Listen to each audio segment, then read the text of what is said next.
If you carry a firearm and discharge your weapon in self-defense, you could face hundreds of thousands of dollars in legal fees and expenses.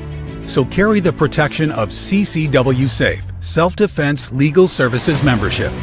Upfront payment of all criminal and civil defense costs with no out-of-pocket for members.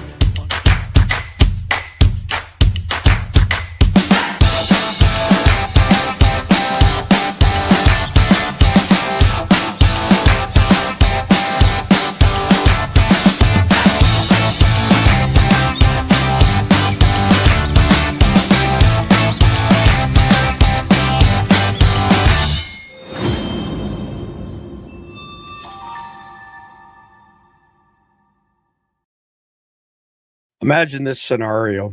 It's 8:07 in the morning, 3 cities, no messages sent, no calls made, no emails, but across a subway platform in Chicago, a park bench in Detroit, and a gas station in Phoenix, 3 men make separate, unrelated-looking stops within the same 90-minute window. No contact between them, at least none that any surveillance system can detect. By 10 a.m., a coordinated attack on soft targets is underway. Law enforcement has thousands of hours of CCTV footage and not a single intercept to pull, no message chain, no platform, no trace. That's the invisible communications layer operating inside America, and it's the subject we're discussing this evening.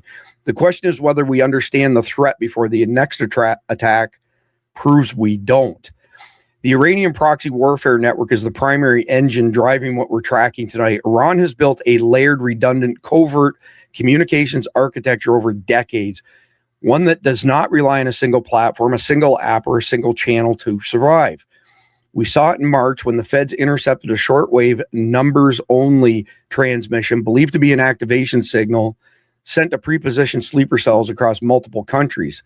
That's what they want, to communicate, coordinate, and activate, all while leaving no intercept trail that Western intelligence can act on in time. This isn't a theory, it's operational doctrine, and it's running inside the United States right now. Welcome to Survival Dispatch News. It's April 1st, 2026. I'm Chris Heaven, the CEO of Survival Dispatch, joined tonight by combat wounded Green Beret Randy Nance, 26-year CIA case officer Jeff MD, and 26-year military veteran Don Vandergriff. Bottom line is that Jihadi networks operating inside America aren't going dark, they're going invisible, communicating through layered, redundant systems built to defeat every form of traditional surveillance we have. So there's no single channel basically to shut down. There's no single message to intercept. There's no single platform to monitor, which means the standard counterterrorism playbook is being run around. What we're exactly covering tonight is the mechanics of the invisible communications layer, how decentralized actors use coded language and platform hopping to stay hidden, and what Americans can actually do about it. And I'm willing to bet that most people have never even heard the phrase platform hopping. So diving into segment number 1, the architecture of the invisible network. Jihadi decentralization is not disorganization. It's deliberate structural design built to ensure that the removal of any single node does not interrupt the broader coordination capability of the network. The ISIS Operation Ghost Protocol Telegram hardening manual that surfaced in February 2026 with over 12,000 channel members confirms that these networks are actively engineering their communication pathways to outpace modern platforms and law enforcement detection. The result is a layered redundancy system where coded language, platform migration, and indirect signaling operate simultaneously, making it structurally impossible to intercept the full picture from any single vantage point. SDN Guardians are getting these early warning indicators tied to these types of events in real time, not days later on the news, for less than 33 cents a day. So with that being said, let me get the crew on board tonight. Randy, per usual, coming straight to you. When we talk about a decentralized network architecture, what does that actually look like from an operational standpoint? In other words, how does a cell communicate without a central hub? Well, today time, there's lots of ways. Obviously, people are on apps, on these gaming apps and everything else, you know what I mean? And then you could go down to putting chalk marks, as Jeff described earlier. I think that, decentralized just means that they're not tied to something. But, I would assume that they're probably close together. You would think that these cells probably are.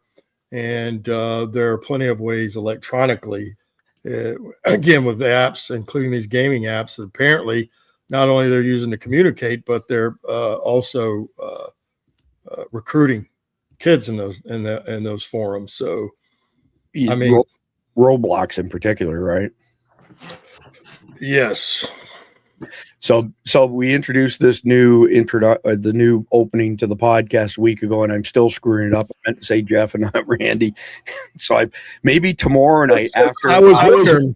Yeah, I mean, I'll get it here soon enough. I told you, just I'm struggling with this new introduction, but we'll get it right tomorrow night. I was looking at Jeff when I said Randy. So anyway, with that being said, Jeff, ISIS put out this formal Telegram hardening manual, a couple months ago, and there were over 12,000 members in that channel. I mean, what does the existence of that document tell us about how sophisticated, their communications planning, has become?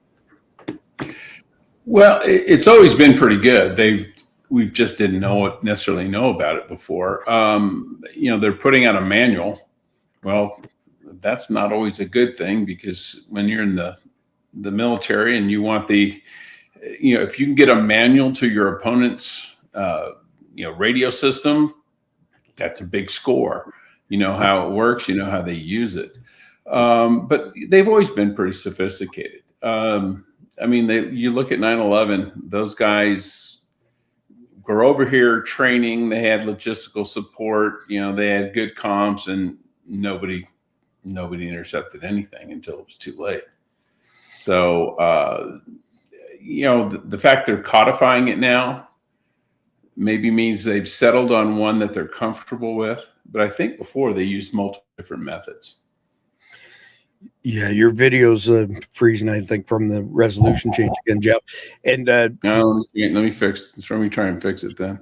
Yeah, no problem. Actually, people in the audience, do me a favor and let me know what everybody's audio level is like. Mine's the baseline. Some people have said recently they've been having difficulty hearing panelists. Just let me know in the chat. I do have the ability to manually override their sound, and I'll be happy to do that. So before I come to you, Don, Jeff, I got to ask you a question from a CIA perspective. So when these groups, they very deliberately build these networks that has no single, point that you can intercept, without saying anything that you can't say. But what does the intelligence community actually have left for tools to monitor this stuff? They still have tools. I can't, even if I knew all the tools, I certainly couldn't discuss them. But they have capabilities. Let's just put it this way. You look at what's going on in Iraq and in Iran, and you look at what happened in the first 48, 72 hours. We knew what they were talking about to each other. Fair enough. There's just no other way you could have not done that kind of damage and not have a lot of inside information. They had bits and pieces everywhere. Yeah, well, I'm coming to you now, Don, and I'm going to show a piece out of the Mad Gear book that I've got. I have no relationship to them. I have no discount codes or anything like that. Jeff specifically mentioned a couple nights ago, Don, one-time pads. And so he gave an explanation to the audience, which was really good. And I'm going to show a short video on one-time pads tonight. And actually, the Mad Gear contingency planners come with that as well. But bring us up to speed, Don, on how these coded languages, like how's it function inside of these networks? Is it, agreed upon terminology in addition to one-time pads? Is it, references to news events, cultural references? Is it more technical? I mean, just give us some insight as far as it's a reference to, they try to tie it to events. so it's easy disguisable and to keep it simple. Like and Jeff and Randy were right on, but the thing they found out about 9/11, they were using simplified codes to coordinate everything. And actually the FBI picked them up, and the reason they failed to do anything was basically risk aversion. I mean, people just fear to do anything anymore. But the pads, the way that the codes are designed, and part of their training before they come infiltrate over here is the communications are so important. The other thing they work on is one of my areas that I academically do a lot of work in is mission command or optics tactic, the German term, which is empowerment. You give an end state, you give some wide parameters, and you let subordinates have a free range to accomplish their missions. And that's one way. We are a very centralized, top-down, controlling culture in the military and law enforcement, despite the fact that we're the top republic in the world regarding the Constitution and decentralization. So when we look at these foreign adversaries, Iran and China and all these, we think, oh, they're very centralized. Well, in their overseeing of civilians, they are. But when they put out these infiltration operations, the communications is kept at a minimum, as you guys know, because maybe there is a sharp FBI guy or CIA or military guy that picks up something and stays on top of it versus, okay, boss, I'm hearing this. And the boss says, no, I don't want you to waste time there. So they simplify it by using the mission command, just like they're talking about this Iranian playbook where they knew they would have all their command and control knocked out. So they decentralize and empower people to do what they thought was right. And we're bad about accepting that other countries can do that. So these groups, the communication is as simple as possible, kept as simple as possible. Thanks, Don. So before I come back to you, Randy, to discuss platform hopping, let me share something with the audience here. So this is the most comprehensive article out there on the Operation Ghost protocol. So this is the ISIS document that was released in that Telegram channel to 12,000 people. And if anybody claims they actually have the full PDF, they probably don't.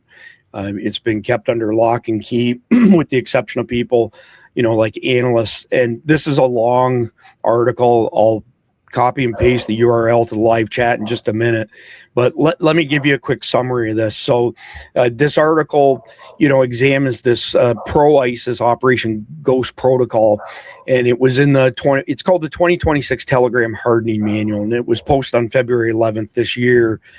It promotes infrastructure level evasion on Telegram. It urges supporters to distrust platforms, actively rebuild across, separate platforms themselves. Core advice includes, routing traffic through anonymizing networks, modifying the web interface, generating independent credentials, on and on and on. And the manual actually uses an app on Android called Termux, Termux. I swear to God, I'm going to kill the Amazon driver for showing up every day when we go live and setting off the pit bull alarm system. Anyway, they actually refer to this app as like building a Termux bunker. So it bypasses SIM surveillance. It alters connection architecture and interfaces. It purges data. And it does it like in an ongoing basis, call it like ongoing maintenance. And the guiding philosophy is do not trust the platform to protect you. Instead, attempt to rebuild parts of the communication pathway yourself, which means that nobody but that individual is really clued in on any of this stuff. So in context, this reflects the post-2019, ISIS adaptation where they shifted from platform migration to proactive circumvention. In other words, they're for lack of a better term, they're hardening their technical capabilities and they're decentralizing. So the implications obviously include pretty big challenges for detection. Like you're not going to detect a lot of stuff by metadata. And metadata means things like the person's name and maybe a topic or a URL they're discussing. It's nothing that's going to stand out like a sore thumb. But this report right here, like I said, I'm gonna throw it in the live chat in just a second. And Randy, I'm gonna come back to you on this. Do you think that they came up with this concept of platform hopping, because it was a reaction to what we were doing? Or do you think that this is just the next evolution? Like they already were trying to stay one step ahead of us? Well, I think they just looked at something that was already working, right? For another, like scammers do that, right? They'll, one thing I noticed is that they will meet you on one app in social media like Facebook or Instagram, and then they'll want you to go over to Telegram or something that's less secure. And, anytime I interact with somebody, that's when I knew that they, that's when, boop, you're gone. Because one, they're scamming you. Why, if they're already communicating with you on one app, perfectly fine, why do you need to move to another app unless it's less secure, or, maybe they can get away with more stuff on that, and I think that's worked well for the scammer community. And I think it's just another way that they use something that's harder to track and easier to confuse people by doing. Yeah, I think you're right. It certainly makes it hard for anybody to stay on top of it. So, Don, give me your perspective, like a military perspective on, do we have any SOPs that you know of to track these people who are going from, in essence, it's one tool to another, even though it's figuratively speaking, it's technology. We have that's something I'm confident in. We have a great history in the military, all the services, from breaking codes, and we hire very intelligent, unique people to do this. The only problem is, a good example is the Midway movie, where they've got the eccentric guy in the bunker down deep in below, and he figures out how to break the Japanese code. That's not one exception. That's the norm. So the problem is, as you guys have pointed out before, and myself included, is sharing this information, the ability to share it where people can use it, or if they even believe it. So, yeah, we had the capability to track it and break it. But again, it goes back, what's the priority of the chain of command, and to allow people to spend the time, because those guys that broke the Japanese code for Midway spent 6 months doing it. Okay. And they spent 6 months in a very isolated way in which that's all they focused on. Now, we have cells like that here, but the time is a problem, and allowing them to focus on selecting what's important. Yeah. What were they called again? They were Navajos, right? Were they the code? Well, the Navajos are the Marine code breakers that did that in the field, but the Navy guys didn't really have a name. They just were a cell formed. I can't even remember his name, but the guy was incredible. And Nimitz even went down and tolerated everything about him because he was so unmilitary, but he was brilliant. So the military is able to, at times, accept the eccentricities of these people to do it. But today, it's really bad about not accepting people's abilities because they judge a book by its cover. Yeah, I've got this vague recollection.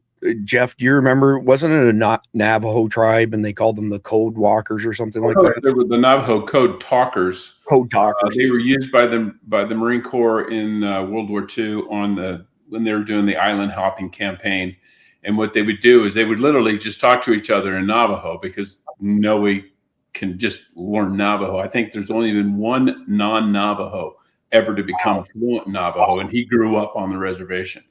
And they would, they didn't have words for a lot of the things they were discussing. So a B-29 bomber, I think, was a condor, and so, and that's one of the problems you run into. And it was the same thing happened at Midway. There was a code, and then it was encrypted, both. So you can break the encryption, but if you don't know what the code is, you still have the words, but you don't know what they mean. And that's what, in the movie Midway, they sent a message. They suspected this one was a code word for Midway, and they sent an open air message saying Midway's running out, their water purifiers don't work. And then the Japanese responded with whatever that code word was, like purple. Purple's water generators don't work. So they knew that purple was Midway. They set them up. But the Al-Qaeda did that before. They would talk, but they would use different things, like a wedding was code word for a terrorist event. And so they had code words for different things. So they could, even if they were talking over encrypted comms, they still used coded subtext. Man, that's just an amazing example. Let me just show something else before I go to Randy with the last question, the first segment here. So this is a really extensive PDF on encrypted extremism, and it actually touches on that, Jeff, where it goes from encryption to encoded before you actually know what the heck it means. This is a 62-page PDF, and again, I'll share it in the live chat in just a second. But basically, the summary is that they examined 636 English language ISIS Telegram channels, which blows me away that they would use English. I guess it's because they're recruiting people, right? And radicalizing them. And this was during 2017 and 2018, and it was all done with manual coding. So they used that, and then they mapped out these networks of these, radicalized individuals, jihadis, etc. And basically the way it broke down, like they were able to determine the ecosystem. They had about 53% of the content was sent out through different distribution methods, but they all seemed to come back to this core thing where, like, they had a core media platform, which had the instructions, the attack guides, those sort of things. And that 15% of the equation didn't change. So there was kind of like a chink in their armor there, where yes, they're using all these different platforms, but when it came right down to the heart of the matter, it was concentrated in 15% of communications concentrated in one area. They used discussion forums a little bit. It was like 12% of the communications, and they used things like, random chat rooms and stuff that they were bringing up, but it was like less than 5%. Are you ready for this number though? This analogy identified over 100,000 pro-ISIS people. And that's global. That's not just in America, but to me, that strikes me. That's a huge number. It's a standing army almost. So at the end of the day, they did build a lot of resiliency into this. And this is going back 2017, 2018. I'm pretty sure that they've gotten even more sophisticated than then. We know that they use VPN, so virtual private networks. There are some VPNs out there that are just absolutely insane as far as their whole business is based on zero logs. I'm trying to remember the one. I think it's vp.net is the one, and they've got this global infrastructure with no logs whatsoever, and they're really focused on protecting users' privacy. The downside to it is it can be used as a weapon, against the good guys. So, Randy, coming back to you here, if law enforcement can't, intercept messages or can't intercept all of the messages, what are the indicators that, we should be looking for as ordinary Americans? I mean, law enforcement as well. What indicators should they be looking for to try and identify that, hey, wait a minute, there's this group of people who, pose a existential threat, and we can see them communicating because of any particular reason? That's the crux of the question. What do we look for to identify this, Randy? Well, I'm going to say that we could just kind of follow Khalid's intelligence, right? And some of it we know has already been done, right? If, in your town, all of a sudden there's all these calls about, where they were fake explosive calls or first person shooter calls that weren't right, or other little things that they might do to probe where people would be where they're not supposed to be, or taking pictures where they're not. Maybe that would kind of check your interest of what's going on here.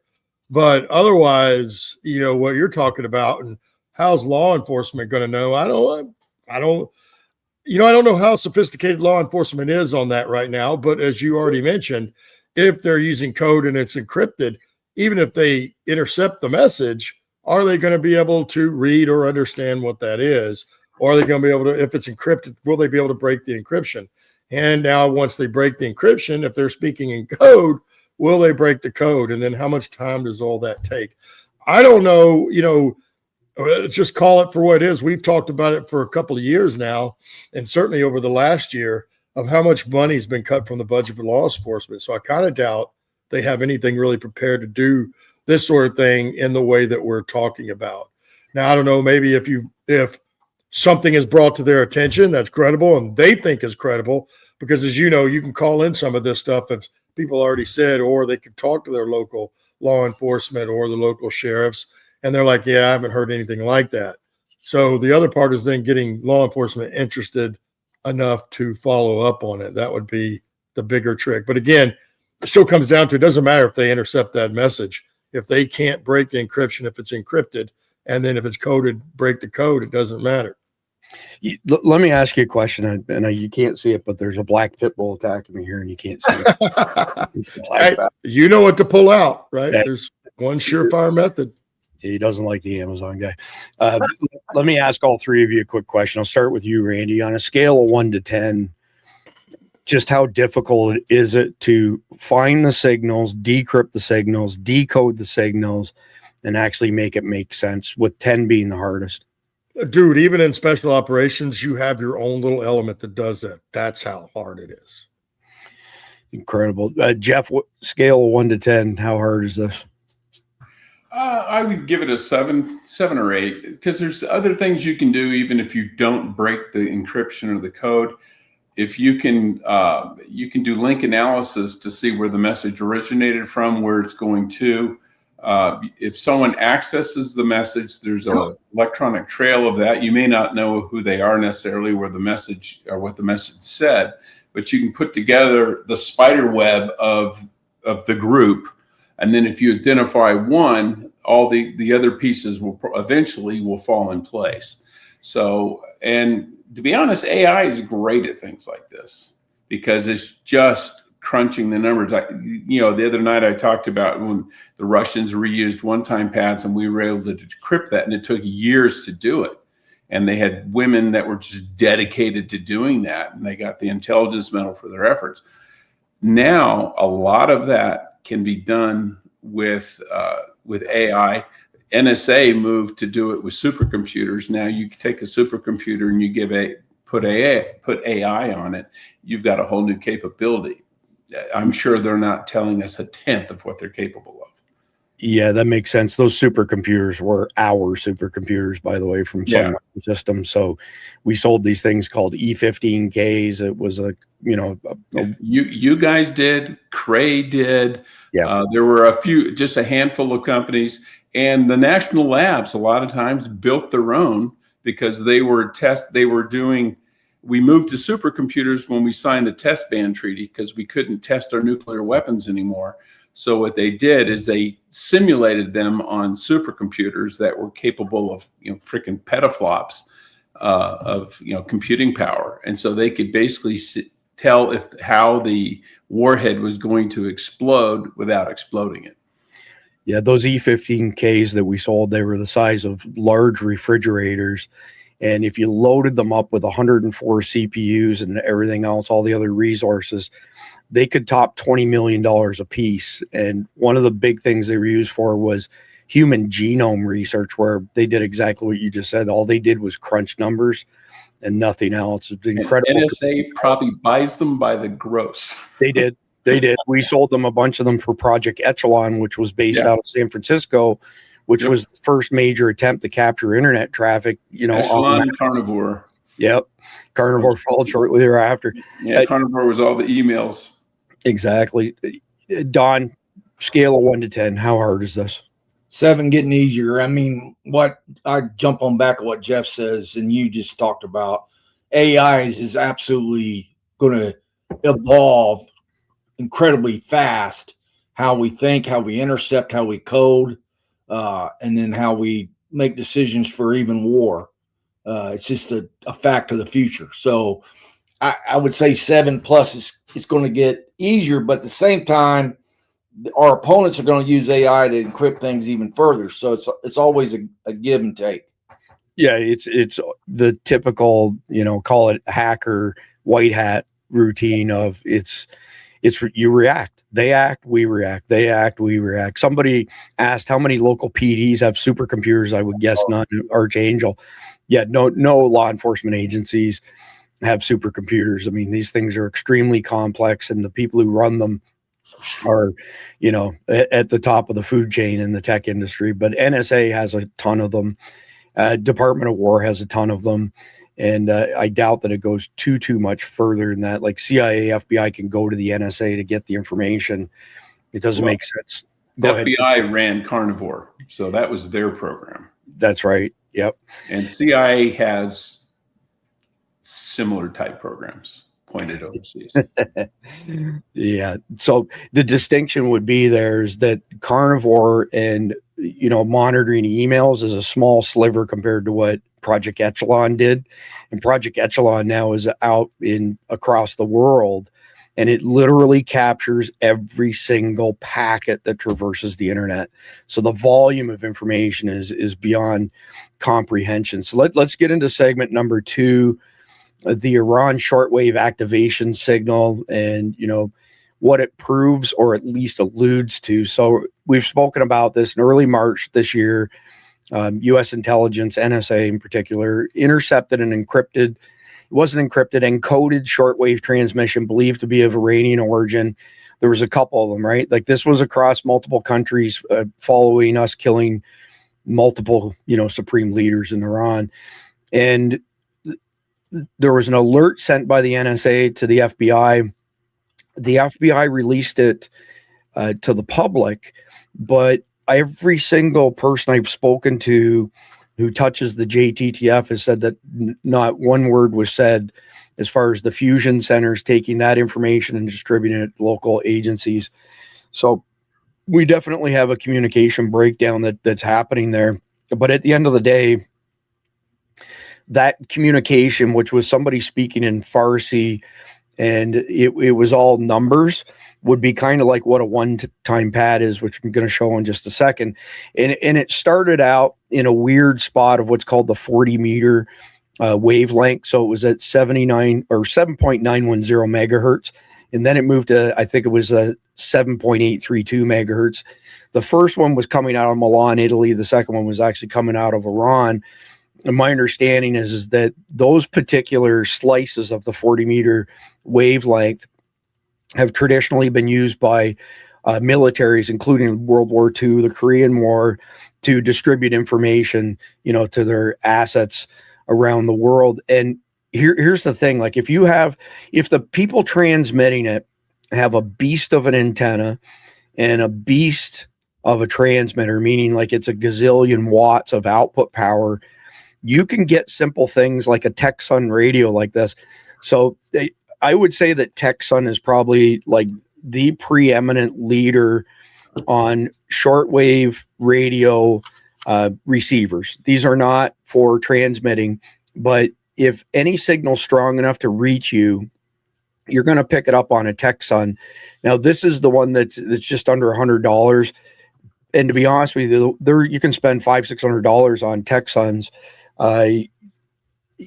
Under $100 is just as good from a reception standpoint, but you might get better audio quality on one that's, $400 or $500.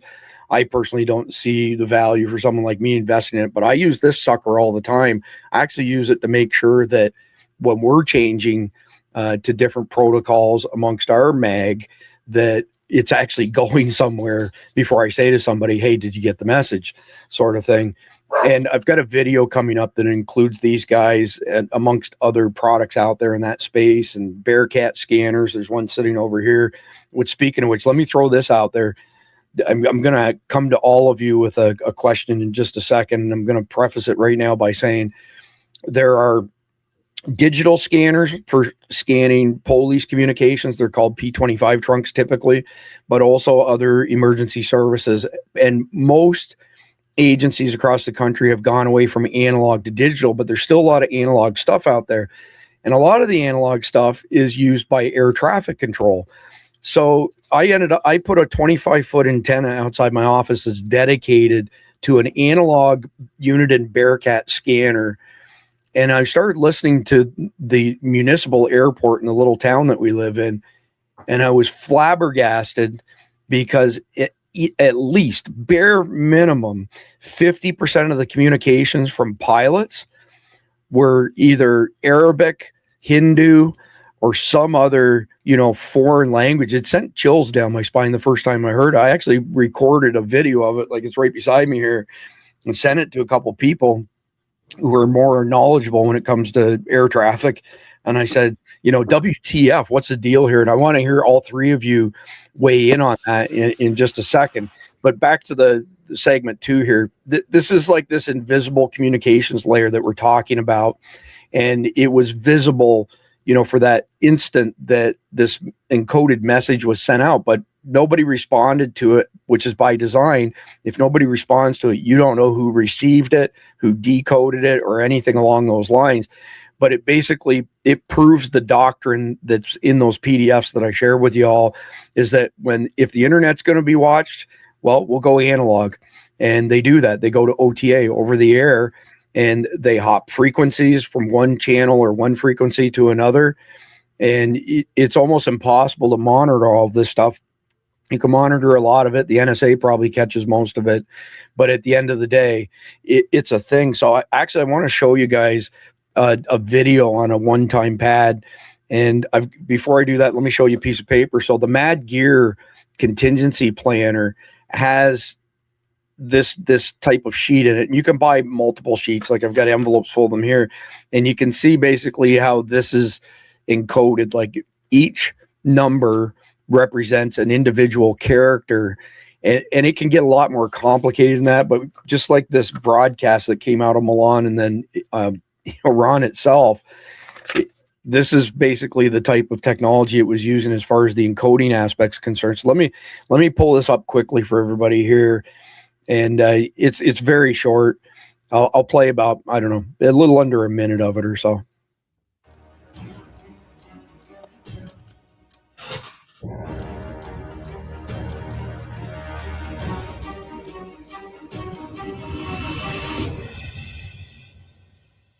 So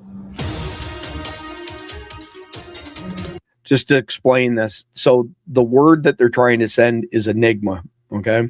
And the E corresponds to number 4. So if that message that came from the Iranians said 4 in Farsi, and then it said 13, and then it said 8, and then it said 6, 12, 0, that would spell out the word Enigma. But they can put multiple layers on this. This is kind of interesting.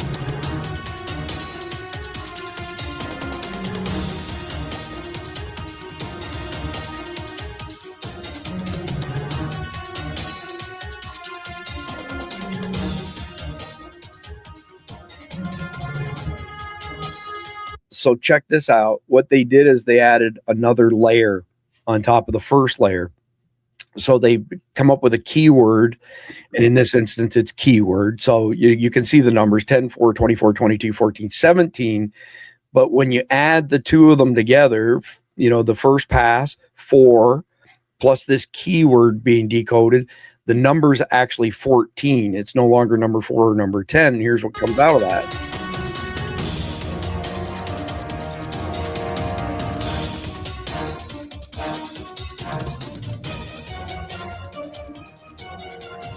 So I don't know what the acronym ORGCAR means, ORGCAR, but it's basically the 14, 17, 620, 17. Again, it's an interesting way to add an extra layer of complexity to it. So first and foremost, I want to come, Jeff, give me your thoughts. And let me get myself out. I stole the whole screen on y'all here. Let me get you guys back up here. Stand by. All right. Apologies there. Jeff, give me your thoughts on all this local radio traffic that is from the air traffic control. It's not Americans at all. Yeah, well, were you talking about the code out of Italy, that one? No, I'm talking about the scanner that's sitting beside me that is monitoring the local municipal airport, and at least 50% of the people are, have an Arabic or a Hindu type of accent. Now, accents are one thing, but they should be speaking English, because anytime all ATC in the world especially commercial airspace, is conducted in English.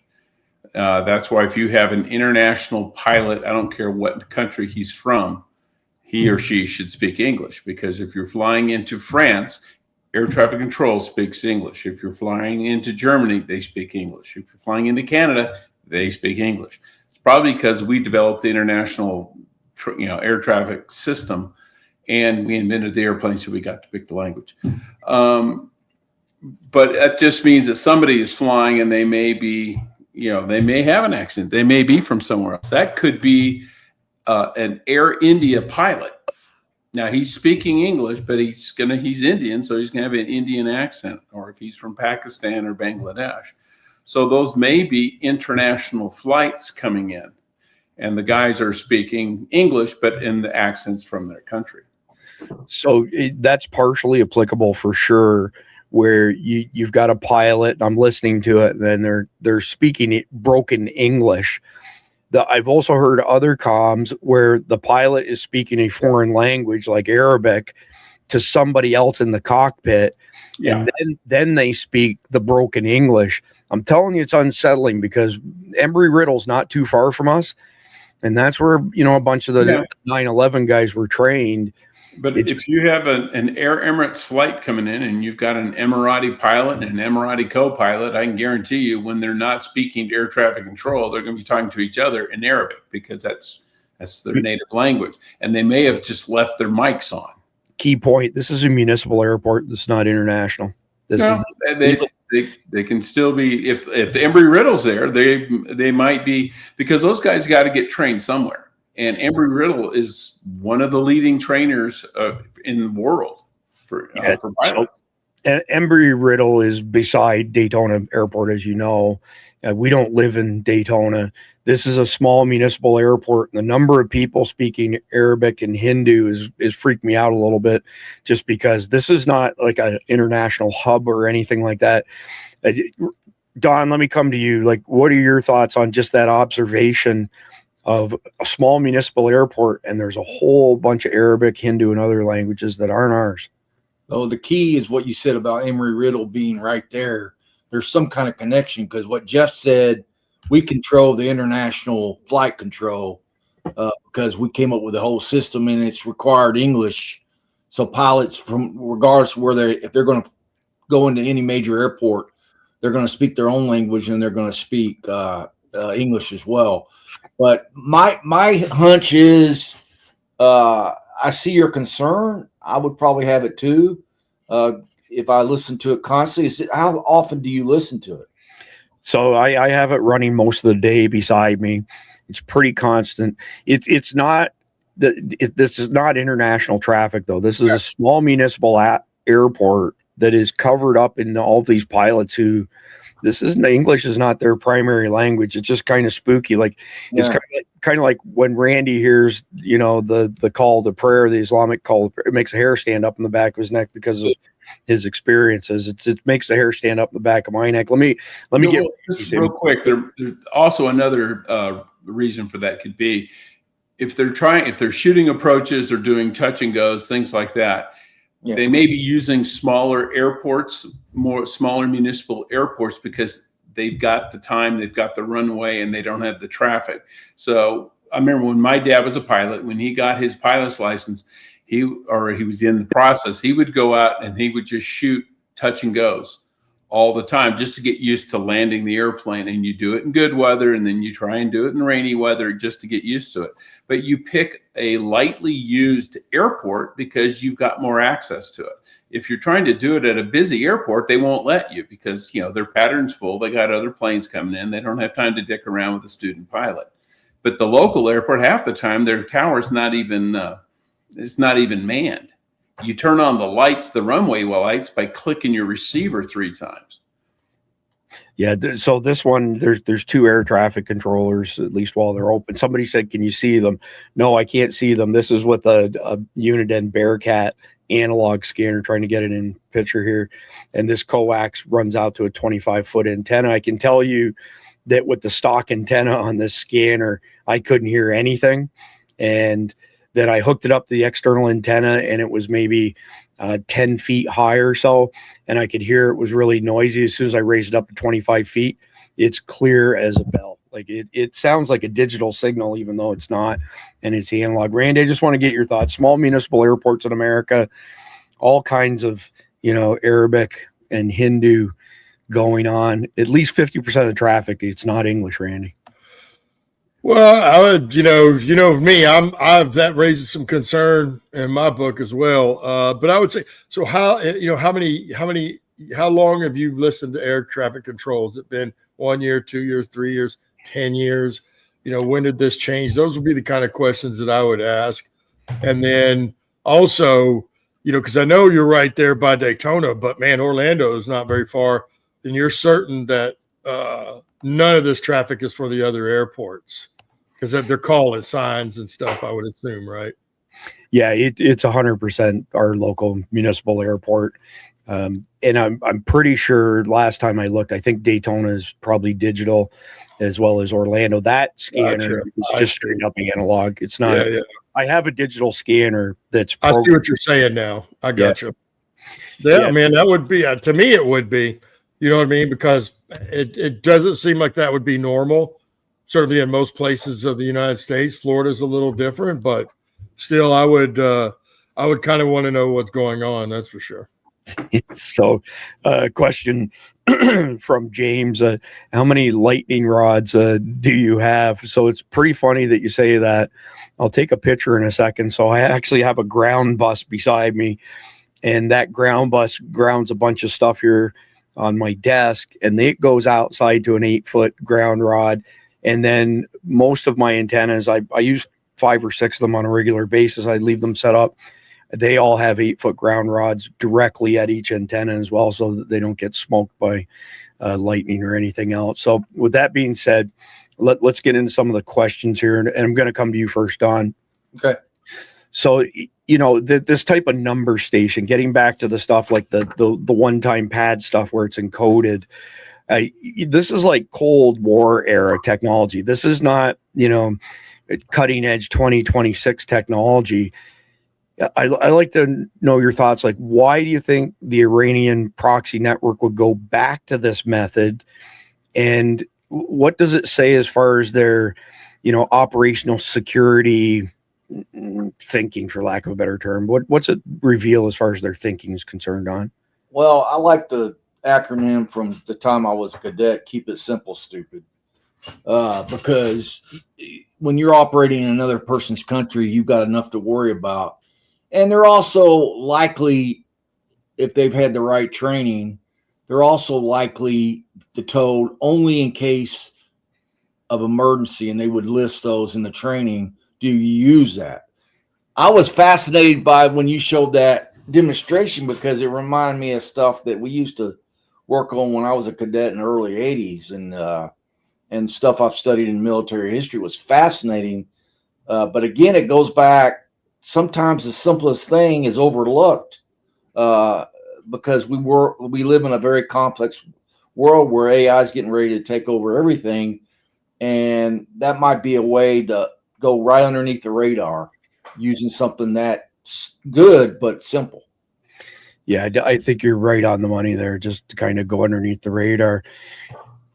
So coming back to you, Jeff, and this is specific to your background. So like from a CIA standpoint, how hard is it to decode this stuff? Like, I know you touched on it earlier, but it's relatively simple. Is there anybody outside of spooks that you think are capable of doing this? And obviously foreign governments, militaries, but actually mathematicians and analytic people. Yeah. Expand on that. On the one you just pulled up, there's things in English in particular. There are letters that are the most commonly used letters, A and E and T. And then there are the rarely used letters like, Q and X. So what you do is you look at all those numbers, and then the one you used, an A, is always 0. So you would go through you would rank all the letters or all the numbers in that message and find out how many, the one with the most occurrences It's probably A or T or E. And so you can start plugging those in. And if you can figure out that root word, and that one was, I don't know, code word or something like that. If you have that, you can decrypt the whole thing. Yeah. But what NSA can do is, because of, in that situation, they can just run every variation. If the root word is 8 letters, they can run every possible root, 8-letter combination in the world to the computer. Now, it would take us forever. It doesn't take them that long when you're talking teraflops. So that's why you use one-time pads, is because with a one-time pad, there is no pattern that you can detect, because in the first word, the letter A may be 0, and in the next word, the letter A may be 12, because it's using a totally randomized, essentially root word that changes every time you use it. Yeah, that makes perfect sense. So those are almost impossible to break. Yeah, that makes a lot of sense. Randy, I'm just asking you to speculate. I know you don't have like a definitive answer to this, but the information that was sent out basically vis-a-vis the FBI, it was the NSA, basically said, we've decoded this and it's an activation signal for sleeper cells. But there's lots of people who've been saying, well, prove it, basically. What's your take on this? Do you think that those shortwave signals that they sent out were an activation, or were they something else potentially that's not quite as nefarious? I don't know. I mean, I don't trust these guys, the Middle Eastern part of the world, period. And I suspect it's probably nefarious, but I'd love to hear your take on it. Well, I mean, people have a point. If it was an activation code, what was the delayed reaction? Because nothing's happened yet as far as we can discern as sleeper cell activity. Mm-hmm. But we don't know. Maybe, maybe they did. Okay, you get the activation, and there were some steps to go through before they launch. Who really knows? I don't know. I don't think anybody knows. And furthermore, no, of course we can't trust anybody in the Middle East. But our problem is, and it's a major problem for us, we can't trust our media or the FBI or anybody else that's supposed to be, our protectors or our early warning systems or the people figuring all this stuff out. They can't even discover the fraud that's going on in all these places when it's blatant and obvious. So, Well, let me ask you about that, Randy. I mean, the average IQ in Somalia is below 70, which is the medical threshold for being retarded. And we're supposed to believe that they ripped us off for the billions of dollars. Do you think anybody else was involved in that? Because I do.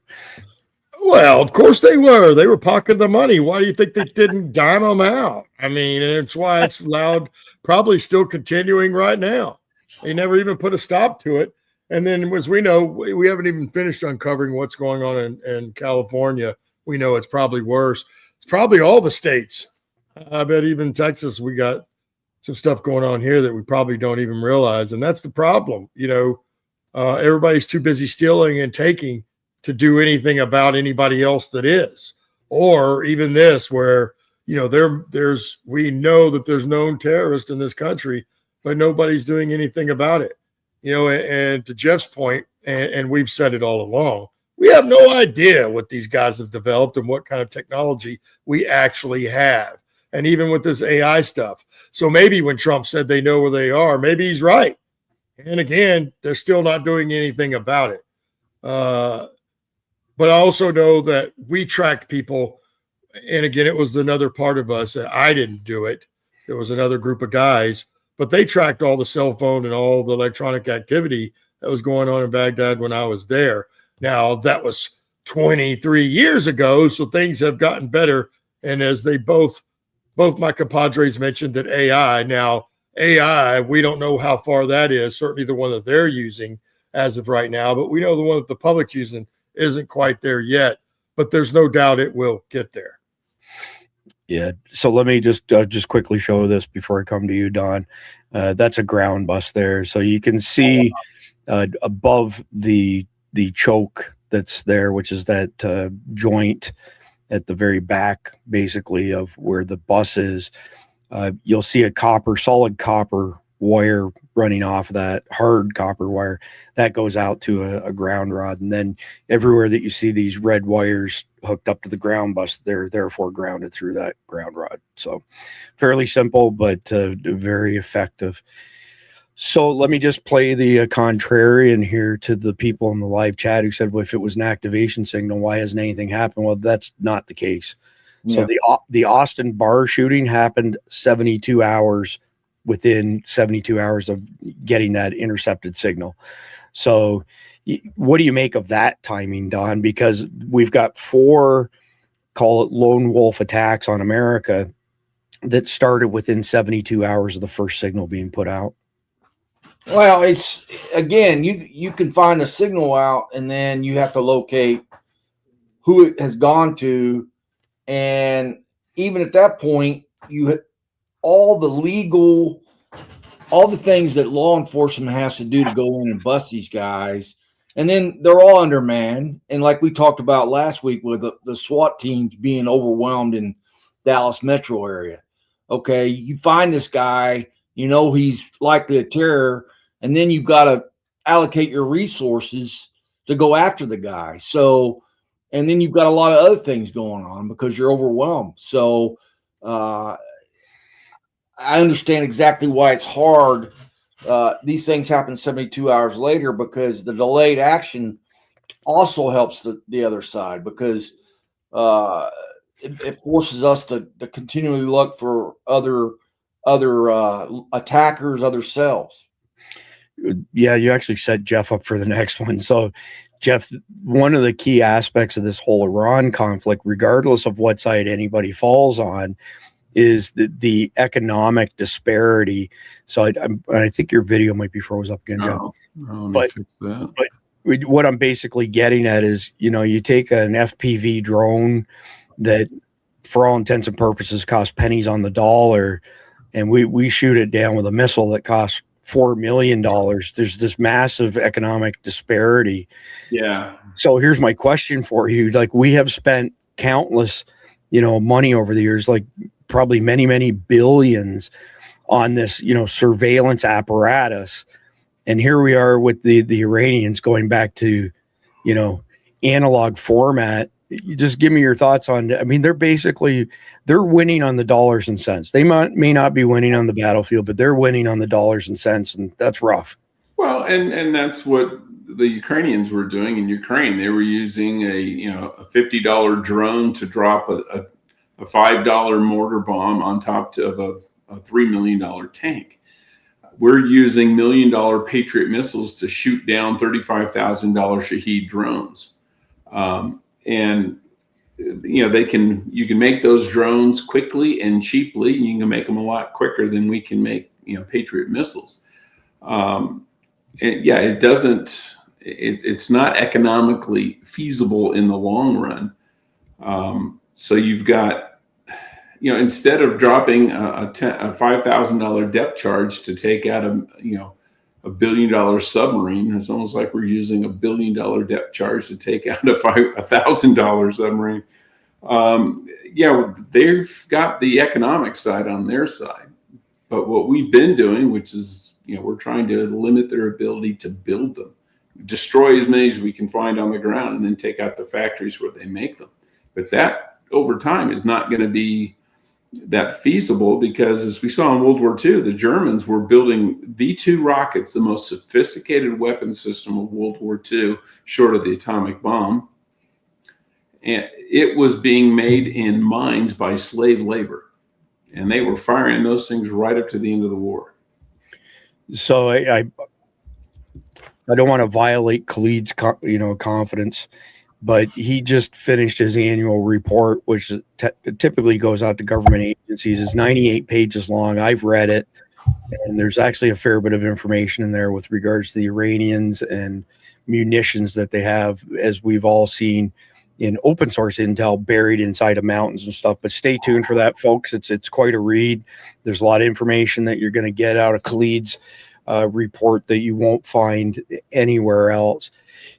So coming back to you here, Randy, you've got the ISIS radicalization pipeline, who is clearly much more sophisticated than we thought they were based on what happened with the Ghost protocol and Telegram in February. But I'm not aware of them using analog, methods to communicate. Maybe they are. I'm just not aware of it. Then you've got Al-Qaeda, who watched the success that ISIS was having radicalizing people. So now they've got their radicalization pipeline. Then you've got the Iranians, who have sleeper cells that have been here for decades, Hezbollah in particular, but they're also trying to radicalize, individuals here in America. I'm curious what your thoughts are on the biggest player there by far is Iran. Al-Qaeda and ISIS serious threat, but Iran dwarfs them. What are your thoughts of the biggest player using the least expensive and the lowest technology, to do their thing? I think it tells us something about their psyche is what I'm getting at, or their modus operandi, for, lack of a better term. Well, it's the exact opposite of what we are, correct? I mean, that's really what we're talking about. And it's no different than what humans do. It's what all mankind would do. We would adjust the same way. I'll go back to using the movie Terminator, even though it's not a real thing. It showed the metrics of what those people at that time had to do to keep from getting smoked every day. And, a lot of it was low tech. And how do you beat a high tech society? With low tech. That's just how it goes. So I think it's one of the things that they probably have been very smart about. I would say this was not a bad move for them. They know they're not going to outbeat us in having weaponry. They're not going to, not by scope, size, or amount. None of that. We can beat them in all areas. And so why would you try to fight somebody that you had no chance in winning that way? So I think this is a perfect strategy for them, because they're not going to outlast us the other way. And then, it's effective. It's been effective. So you can't argue that. Yeah, true story. Couldn't agree more. So let's get into the third and final segment, what Americans can actually do when there's no messages to be found. So the 2026 annual threat assessment, just released from Tulsi Gabbard's office, confirms that the most likely domestic terror attack right at this point in time comes from radicalized lone wolves, lone actors, whatever you want to call them, with no traceable organizational link. Someone who received inspiration through, the invisible communications layer we've discussed, and the magazine that Al-Qaeda has called Inspire. Basically someone who's been inspired through this layer of comms and acted, and they've never actually sent any messages of their own. They just took the information, absorbed it, and acted on it. I'm going to pull up the assessment here in just a second from Tulsi's office. So the FBI says that they stopped 4 ISIS-inspired attacks in December alone, like this past December.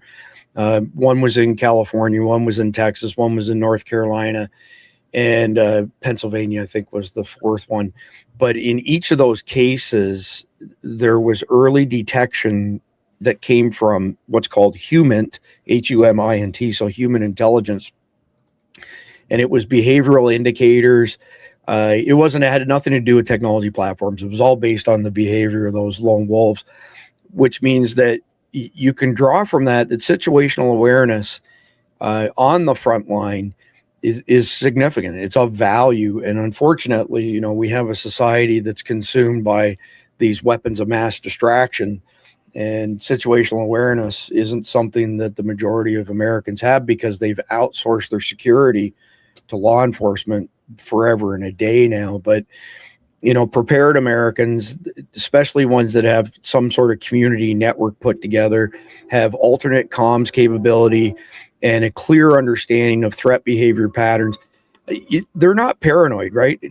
Did one of you say it, or maybe it was my guest last night that said there's a difference between paranoia and preparedness, or something to that effect? But this is an extra layer that we could add on as a country, and no intelligence budget's going to replace tens of millions of Americans who've got their eye on the ball and they're actually paying attention. And, with the threats evolving so quickly, this is actually one of the reasons I built the Survival Dispatch News Guardians platform.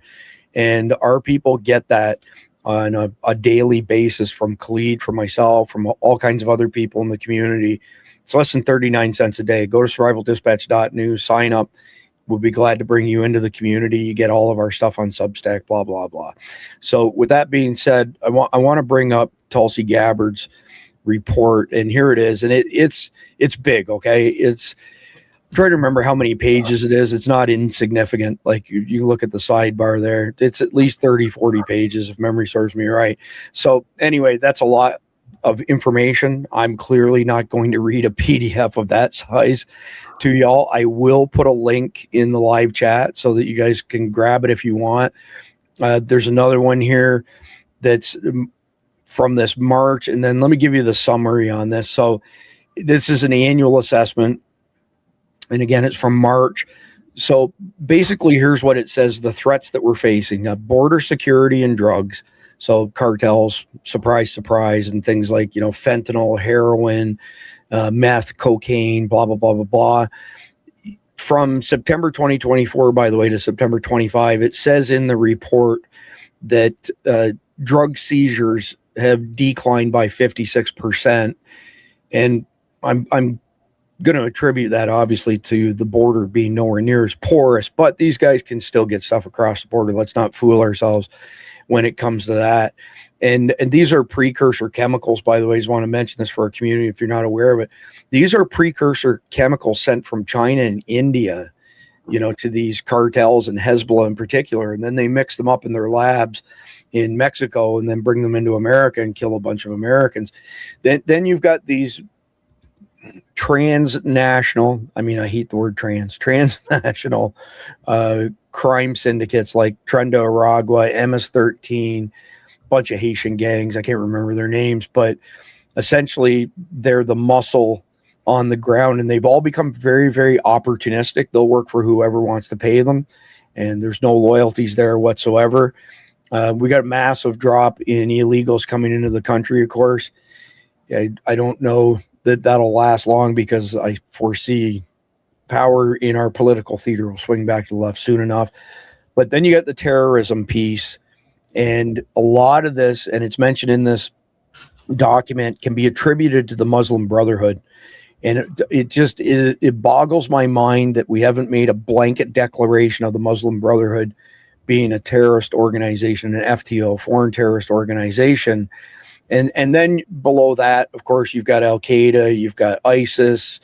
And so Tulsi Gabbard I think she's right, or her group is right in saying that, Lone Wolves is probably the biggest terrorist threat right now, but that doesn't mean that there won't be substantial attacks. And eventually Al-Qaeda will rebuild their command and control centers, whether or not it's Iran, Pakistan, Afghanistan, Syria, or elsewhere, and they will come back to their plans just like they did with the World Trade Center.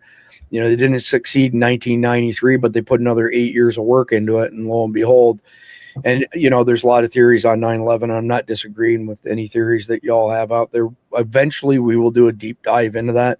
I've been avoiding it for the time being, not because I don't want to cover it, but because we just don't have enough time in the day and the week. But with that being said, there's the next piece, which is really important in this, and that's our defense in the Arctic against China, Russia, and other countries as well. Iran's a player.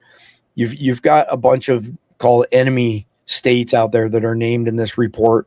Then you've got the technological challenges that's pointed out in this.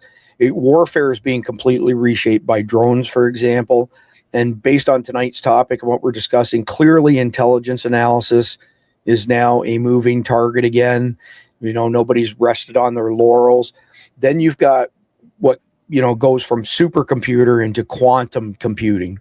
So basically, you've got major players, us, China, Japan, even the UK. Everybody's racing to build these quantum computing systems, but also quantum resistant systems. Like everything just keeps it progressing to a higher and higher level. So we got foreign militaries. We've got the space stuff going on where China is wargaming satellites against our satellites. You've got the cyber piece, which China has bragged that they penetrated our 24 largest networks. Then you've got things like, WMDs, and you've got Russia and China basically saying, yeah, boy, howdy, we're doing it. And now, Trump has told our military to, ramp up nuclear warhead technology. And at the end of the day, I would say that this report, if you're interested in this topic, the report is well worth the time that it takes to read. And I'll leave it at that. So, Jeff, I'm going to come to you first here. When the threat model shifts from, to like a lone wolf, an actor that has no ties to anything, like he's got no ties to these organizations. There's no, internet traffic messages that can be tracked because it was, let's say, done through dead tree format, meaning paper and, magazines like Inspire, blah, blah, blah. What are the behavioral indicators that people in their family or their circle or their community should be keying in on and then reporting these people as being suspicious? Well, you see it, and you also see it the same thing with people who shoot up schools and churches and things like that. They tend to become more withdrawn. They don't engage socially. A lot of them didn't engage socially to begin with. They were kind of loners. But sometimes they will get combative with their families because they have made up their minds that they're going to go do something, and they don't want anyone to challenge that. And if someone's, even as, you could be a Muslim family and a good Muslim family, but they have a radicalized son, and they talk about their next door neighbor he may be an evangelical, but he's a nice guy, and they all hang around. Maybe they go play golf together. But the son looks at that as a betrayal of faith, where he wouldn't have before. Those are kind of warning signs. When you see people, you see their personalities change, you see changes in the way they interact, you see changes in their temperament, and then couple that with interest or accumulation of maybe he's bought a gun, or he's hanging out with different people now, or he's not hanging out with anybody anymore. It's just, you're looking for behavioral shifts that are fairly radical and in the short term. Yeah, that makes a lot of sense, Jeff. Let me just throw something out there from a situational awareness perspective, and then I'm coming to you, Randy. So, I work long hours. Cindy and I had a long day yesterday. We walked the dogs at 11 p.m. last night. We live in an upper middle class community on the edge of town. Our town is locked by the ocean and surrounding county, so it's small town USA, and it's old money. Not the average age, I want to say now, is something like 60 years old. Anyway, with that being said, when you get that feeling that somebody's watching you. So we're walking the dogs at 11 p.m. last night, and I've had death threats from these jihadis, and I just had this feeling that somebody was watching us. I turn around, and there's this guy riding a bicycle. He's going so slow behind us that he's having to weave like this to keep the bike upright. And at that point, when I spotted him, he was probably 100, maybe 150 feet away from us. And so I said to Cindy, I said, here, let's stop here and let the dogs, do their business and see what this guy does. So he comes up, and, Cindy says something like, how are you doing? And it kind of caught him by surprise. And when he answered back, he looked Middle Eastern, had the accent and stuff. And I had an Ace Beam LEP flashlight on me, so the light emitting phosphorus, which shoots like this crazy bright stream that's concentrated. I put it right in his face while I had my pistol on my sidearm. And at that particular point in time, he took off. But number one, he didn't belong in this neighborhood. Number two, he was following us until we stopped and ended it. This stuff is everywhere now. This is not just major urban centers. You got to pay attention everywhere that you go. I'm in condition orange when I step out, no longer condition yellow, condition orange across the board when I'm outside. So, Randy, from a Green Beret standpoint, how do you train the average citizen on these pre-attack behavioral patterns without creating, a bunch of mavericks, that panic at the wrong things? I'm guessing, and you can confirm one way or another, but I'm guessing when you went through the training to be a Green Beret, a big part of it was assessing people's behavioral indicators, body language, all of those sorts of things. Well, first of all, you're not going to train every single person to do that, right? For sure. That's not going to happen. You're going to pick the folks like yourself and other folks that are IT folks or, law enforcement or people that have some sort of background that's going to lend to. That is who you would develop in that way. Jeff touched on this. Sometimes I have too. I'm sure Mike has as well. But, it's no different than in Iraq when Iran started bringing in those EFPs. The first people that they used for that were people that dealt with metal shop workers and people like that. Okay. Because if you're going to start buying a bunch of metal, right, might draw some attention, certainly in a place like that. But if you're already somebody that works with metal, Randy, not going to do me a favor. Tell the audience who doesn't know what an EFP is. Okay, so an EFP is an explosively formed projectile or penetrator, however you want to say it. And basically, in engineering terms, it's a shaped charge, which, it focuses all the energy in one direction. So where a mine or a normal IED could go off and that bubble of force is dissipated in a 360-degree bubble, and it just heads out unless something's in the way, like a building. But the EFP is it focuses every bit of the energy in one direction, kind of like a cannon, but different. And so basically what it is, they have the explosives on the inside and they have a copper plate that's in a concave on the outside. And when that thing goes off, it inverts that cone, but it also heats that copper up to a gas. So you basically have a gas bullet that just goes right through. And we don't have one vehicle in the arsenal, not one. I don't care if it's the big RG vehicles, an M1 Abrams tank. There is not one vehicle in our arsenal that this thing will not go in one side, right through and out the other side and keep going.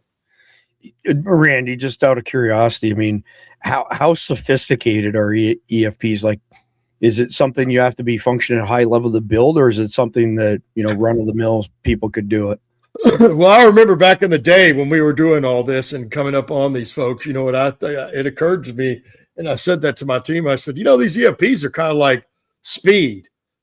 It doesn't take a very intelligent person to put together and make speed in their bathtub, as we've seen now in plenty of over the last couple of decades that speed has come around in our country. And the EFP is very similar. It's a pretty simple explosive. And I would say, and I'm not, I wish we had Mike on here because he could testify one way or the other, but I would say it's probably one of the most easiest ones to set up. Wow. That's scary. And for those of you who aren't aware of it, Randy was hit by an EFP, not EMP, EFP. And that's how he ended up losing one of his legs. Horrendous burns. And he's told the story many times. So you can't forget, it took half my ass, folks. Half of both cheeks are gone. Luckily for me, that's because it just grazed me when it went by. Another 3 or 4 inches towards my midsection, and it cuts me in half and probably kills me right there on that street in Iraq, which a lot of folks, if I'm not mistaken, I think the EFP weapon system probably killed somewhere around 973 service members and wounded another couple thousand. And I'm on the good end of the spectrum from being wounded. I'm only missing part of one leg. There's a lot of guys out there. I know one from the gym that's at the gym I'm at that he's missing both legs. It's high enough that he can't use prosthetics, and his was an EFP. Hey, Randy, do me a favor and address this question.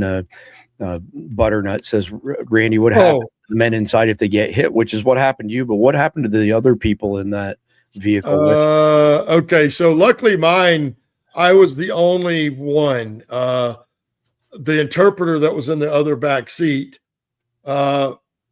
did get hit, and all I will say is he did lose one testicle. And but he got out and he was able to walk around, right? It didn't knock him unconscious or anything else. He hardly got burned. And as bad as that was probably all that happened to him. But I will say, 2 events. One, right after we got there, there was a conventional unit Fourth ID was there, and in one of our sectors that we covered. And we worked with them for the first month or so while they were still there. But then, unfortunately, they ripped out and they left, and a new conventional unit came in, and they really didn't know their way around. However, when they were doing that swap, you have a 5 element right in the battalion. So your 6 element is the commander, and on the battalion, that's a lieutenant colonel. And the 5 element's going to be a major. And that 5 element was doing the left seat, right seat with the other 5 element. So you had the 5 element from both battalions, the one that was leaving and the one that was coming in the same vehicle. And I think one of them survived, but the guy that was going home, literally in 3 more days, it killed him. It took his head off and it killed him. Another instance was probably a month before I got hit in Baghdad, in the same area. An M1 Abrams was struck. It went through once in the side of that M1 Abrams and right through and out the other side like it was a hot knife and warm melted butter. And it cut 3 of the crew members inside in half. 2 of them died right there on that street, and I'm not sure the other one was still alive when they took off with him. But I have no idea whatever happened to that guy. So, but that's kind of what happens. It's not pretty. This guy probably knows, and I'm not going to get into gory details, but it's as gory as it gets when it comes to a weapon system and dismembering bodies in a split fraction of a second.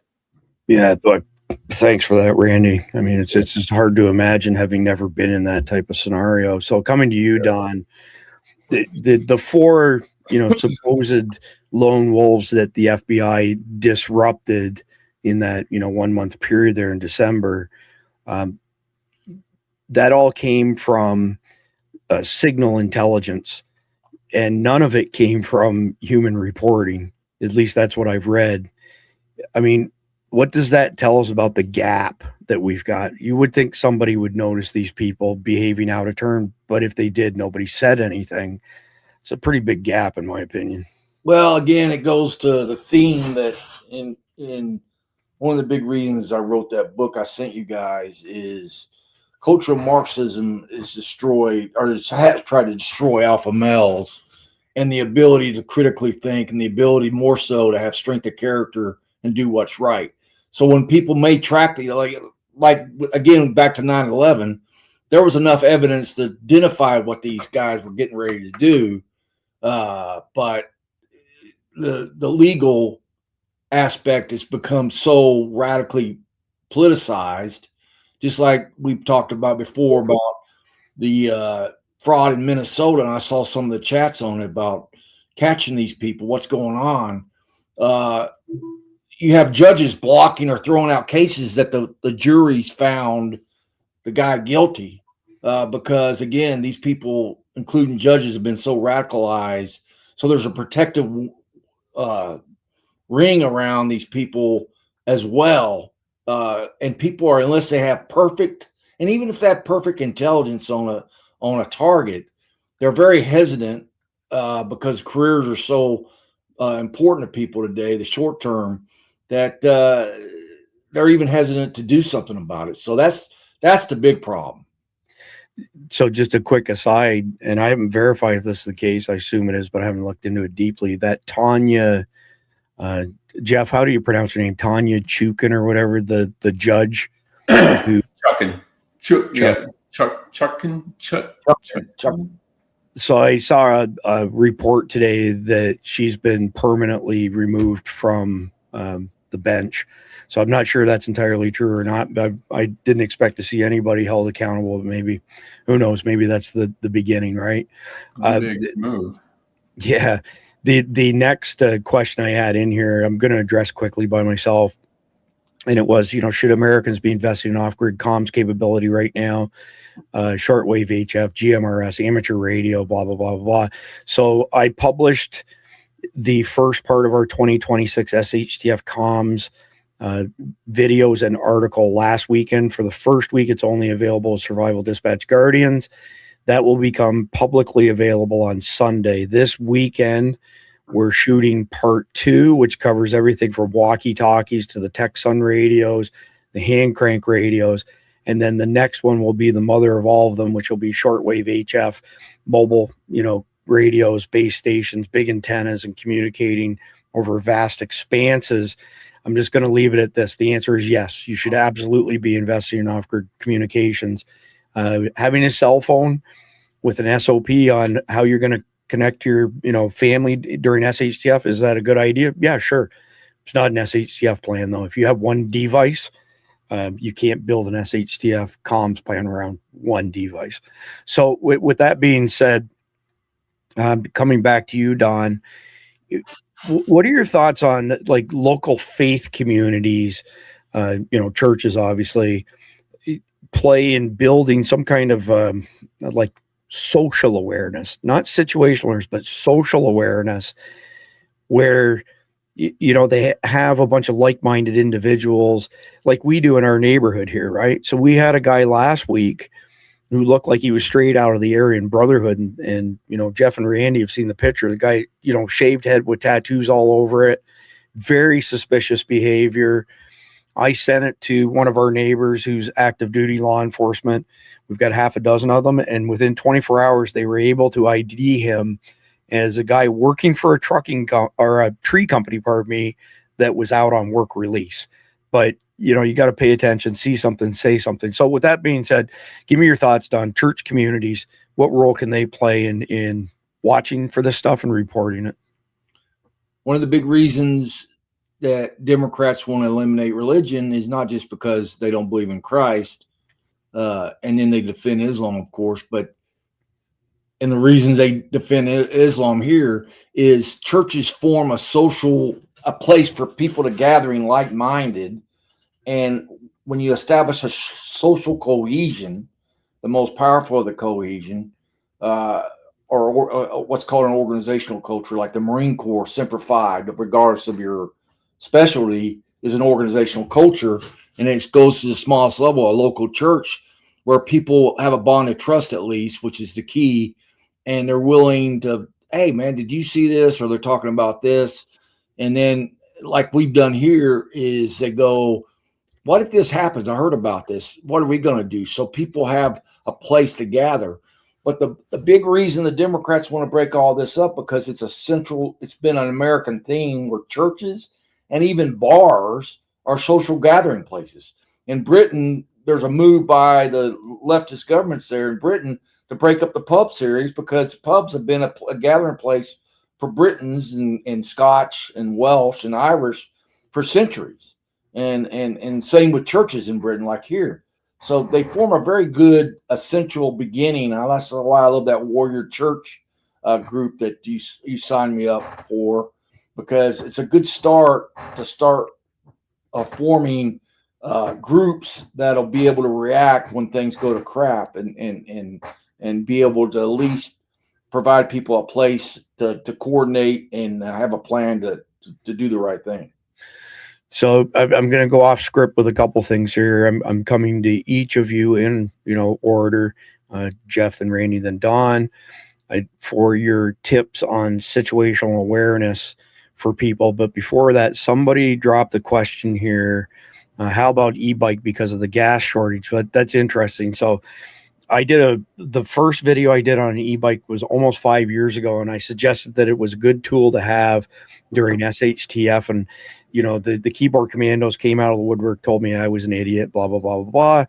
And I'll be honest with you, I searched high and low to see if anybody else was recommending e-bikes for SHTF. And at the time, I couldn't find anybody who was. But then afterwards, a whole bunch of people did. I'm getting ready to release a video on an e-bike in a fictional scenario of a terrorist attack and how it can be used exactly for that purpose, how you get home. Average American works 18 miles from home. So stay tuned for that. I'm going to let the cat out of the bag. I'm going to be introducing a fictional family called the Smith family. Mark Smith is 40 years old. Sarah Smith is 38 years old. Jake Smith, their son, is 18 years old. Emily Smith, their daughter, is 12 years old. And you're going to start seeing them in our episodes with like a short 3, 4, 5 minute segment of applying whatever the topic of the day is to the Smith family to make it relatable, and you'll be able to follow, the trials and tribulations of the Smith family. So with that being said, Jeff, coming to you, tips for everybody as far as situational awareness is concerned. Well, we always say keep your head on a swivel. You really need to do it. You need to be paying attention, not just looking. Logging details. You're walking through a parking lot. Don't just look at the cars. I know it's hard when the windows are tinted, but look through the cars and see if there's someone sitting in the front seat, just sitting there. That's one, because it's the best place to stay and hide if you're going to attack somebody is inside a car. But get rid of your phone. Put it in your pocket. Don't pick it up. Even if it rings, wait till you go somewhere else, where you're somewhere relatively secure before you answer it. Because if you're walking down the street with your phone to your ear, arguing with whoever you're talking to, you have a big "come mug me" sign above your head. It's one thing to say it, but you have to actually do it. Good point. Yeah, good point. Randy, your advice to people on situational awareness? Well, I think he touched on most of it. You got to be paying attention. Most people are on their phone, even when they're driving today. As we know, it drives me nuts. But 50% of the people out on the freeway today are all you drive by, they're looking at their phone. And so that's really going to be the biggest part of it. If we're going to repeat something or say something that really mattered, pay attention. And that's by looking around and not on your phone like people used to do, right? And, again, it comes down to the same old thing. If you see things that look funny or weird, that's probably because they are. And if you see people doing things that they shouldn't be or acting odd, they probably are. But again, it's really going to come down to paying attention. And that's the biggest piece of it, because if you're not paying attention, none of the rest of it matters. So we're off script here, and I just thought of a follow-up question that I need to ask all of you. So I'm going to go back to Jeff quickly, then you, Randy, and then Don, I'm going to give you both questions. Jeff, can you give us an example of situational awareness in a real world thing that either involved you or somebody else, and your level of SA saved the day? Well, there's been situations, I don't know if it saved the day because, I changed the situation.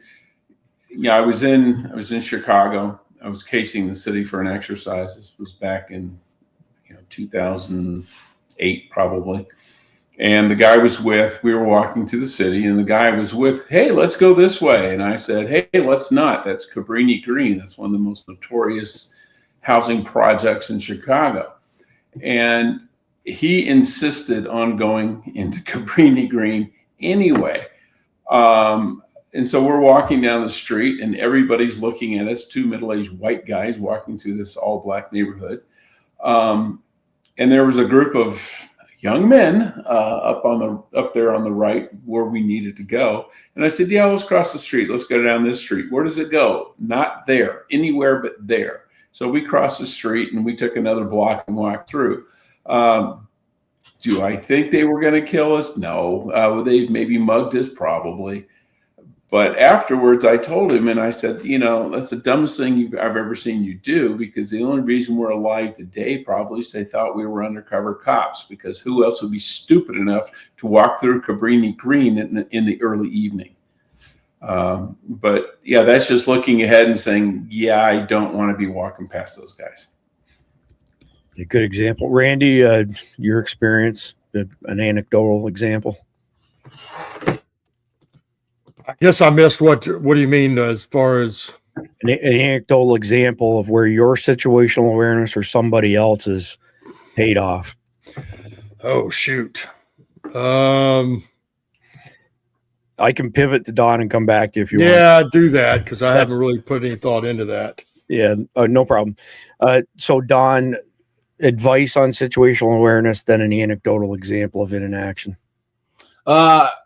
Again, laying back or tying back to the plan I've talked about over and over. My wife and I have some internal SOPs when we go out. The cell phones stay down when we drive. And I, like Randy and Jeff talked about, I'm amazed by people. I mean, they're texting while they're driving. They're and of course at stoplights, they start looking at their phone. and then the light turns green. They're sitting there, but they've got to break away.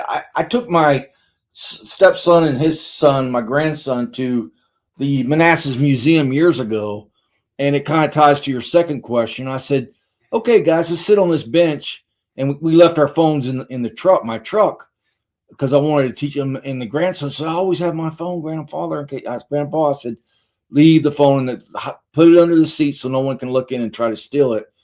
And let's go out and sit on this bench for a while." There was 33 people outside this museum looking at their phones, walking around. And then in the museum, it was similar. So the situational awareness is you don't need to be on that damn thing all the time. Another thing my wife and I do is when we go to dinner with each other or lunch, we leave one phone on in case there's an emergency, but we keep our phones tucked away. So we pay attention to each other. We're sitting in restaurants or at the VFW where we like to go to, and people are on their phones there and not paying attention to each other. So you're tied to situational awareness, and just like I showed my stepson and his son how people out of touch people are. You've got to have self-discipline to know when to have that phone out and not when to have it out, because we are addicted to these damn things. Yeah, for sure. Okay, Randy, an anecdotal example. Man, I really don't have a good one that I could think of right offhand that, besides in driving and paying attention. If you're not paying it, I've had certainly even recently where people will go all the way from the far left lane, and apparently they're on their phone and paying attention, and all of a sudden they look up and they are right where their exit is. So they like cut across the entire freeway, all the lanes. If you're not paying attention in that moment, we have wrecks every day because of it, every day. Well, that's good advice. And I like to say, we're super friendly in Texas until you put us behind the wheel of a vehicle. Then all bets are off. Everything changes at that particular point in time. But Randy, you know what time of night it is. So that's right. 3, 2, 1. So we're at the stage for the Carnival practical payoff. So this is where we cover one skill, one item, and one mindset shift relative to tonight's topic for y'all to up your game. Jeff, I'll go to you first choice. Pick a skill, an item, or a mindset shift. You're on mute.